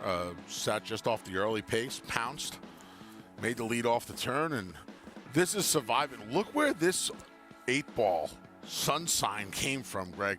And start number 14, first start off this horse was second off of a 28-month layoff. 40-1. Couple jumps past the wire, was in front.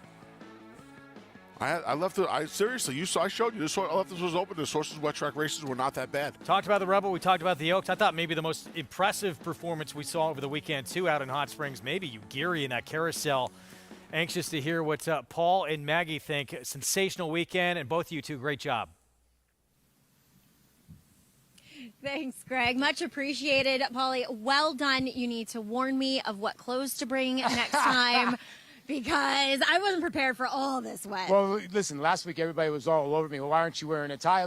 Listen, it's been like 2 days when I've been able to wear a jacket. It's been so cold out here. The weather did not cooperate. We had a great weekend. Ugiri was very, very game in battling with Pretty Birdie, putting that one away. I do think the Tom Amoss horse, with a better ride, Hazy Command, could have been a little bit closer, but you cannot take anything away from Ugiri. And it looks like she might have a big year because it just felt as though at Midnight Olive, she was great. It just feels like that division was lacking a little bit last year, and I'm pleased that they have gone the route of sprinting her. But let's give a little bit of a nod to Keith DeSormo and what he has been able to do, what he has kind of founded his training career on. I mean, on top of just being an excellent horseman, the horses he's been able to pick out for bargain basement money is astounding. Yeah, his eye for a racehorse. I don't think a lot of people realize that. And I've talked to Keith about this. You know, when he bought Exaggerator, he told me, I said, what made you attract Exaggerator? He said, listen, I buy a lot of swaybacks, and I hope that they grow out of them, or I look for clues that they're going to grow out of them. And if you look, this is a horse that they paid, I mean, what is 25 grand? 25 grand for. I mean, and Exaggerator, they didn't pay much for. Texas Red was another horse that was a good mud runner. It's just amazing how he has an eye for a horse, and a horse that, and one thing about Keith, his horses develop and develop. And I don't want to take anything away from Red Route 1, because when you look at Red Route 1, he's starting to put together a pretty good resume. Third to Forte in the Breeders' Futurity. Second to Arabian Night in the Southwest. Second yesterday. I mean, I know he comes for the clouds, but he's been pretty consistent. We'll see. Sometimes that kind of trip, though, doesn't always pay off True, in the Derby. true. But, Greg, I think my favorite part of yesterday were the connections involved with the winner of the Rebel and Confidence game. Don't Tell My Wife. Jimmy Graham blanketed with the roses. Priceless. And just Keith, how excited he was. It was unbelievable because if you guys don't know Keith, he's very reserved. He gets nervous before races, doesn't love to do interviews. Then it turned to just absolutely just joy. Jimmy Graham with the wreath around him, telling everybody, I'm half Irish, I'm half Cajun, this is my brother. They were going off in the winner's circle. It was literally one of the best winner's circle celebrations that we've had in a while. Yeah, it was really fun to watch, guys. As it should be. When you have a horse that is Derby bound, and he should be off that performance, I know he's probably going to use another prep to officially get there, but he has the points to get in. You should be jubilant. Absolutely. I mean, if this is what we're here for. If you own horses, and train horses, this is what you're here for. And ride horses in Jimmy's instance, this is what you're here for. Yeah. And now it's nice, with the way the system's set up. And, even if it was the old system, if it was graded stakes earnings, he'd have plenty. It's nice to be able to plot your course now and figure out how you want to get them there, not have the pressure to have the screws as tight as you need to be ready for the first Saturday. And as they said, this horse, Keith found him, Desormeaux. $25,000 purchase. He's made over $780,000 now with obviously that $1 million purse in the Rebel. Let's take a look at that path to the Kentucky Derby through Hot Springs, or what's upcoming Derby schedule, I should say. That's Got a the lot. Arkansas Derby remaining out in Hot Springs. 2-year-old champion's going to return. Fountain of Youth on Saturday at Gulfstream with Forte. Gotham will have here. We cut back to a mile.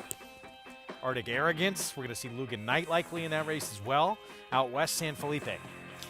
We have a field of 9 or 10 lining up for that Gotham. We'll draw that on Saturday. The Fountain of Youth is already drawn. I believe the San Felipe draws on Saturday as well. Here's Lugan Knight and Arctic Arrogance. Maybe we get a little bit of a rematch here. This is the Jerome back on January 7th. Lugan Knight inside, Arctic Arrogance outside. See back there in fourth, that's Neural Network. He came back to get placed first in our Gander yesterday. These two going to duke it out to the wire. Maybe a rematch on Saturday. Lugan Knight skipped the Withers to await another mile. You would imagine with another good effort on Saturday, he goes on to Alwood Memorial and tries to give it a shot. 2 turns. Yeah. And for Arctic Arrogance, seems like they tested those waters, mile and an eighth. Seems like they say their horse is better going shorter. So we'll find out if he can get over the hump. A couple prior races, too, he hung a little bit. Yeah, see if the going back to the mile helps his cause. We are back with you Thursday, 3 Eastern start time. So we'll see you then on our Fox Sports coverage. Check your local listings. Wet Paint, Brad Cox has a serious Kentucky Oaks contender. She is undefeated on the main track. 3 victories, all on 3 wet surfaces. But step by step, she's gotten better and better. And how about the upset? Keith Desormeaux's confidence game at 18-1 in the Grade 2 Rebel. We'll see you on Thursday.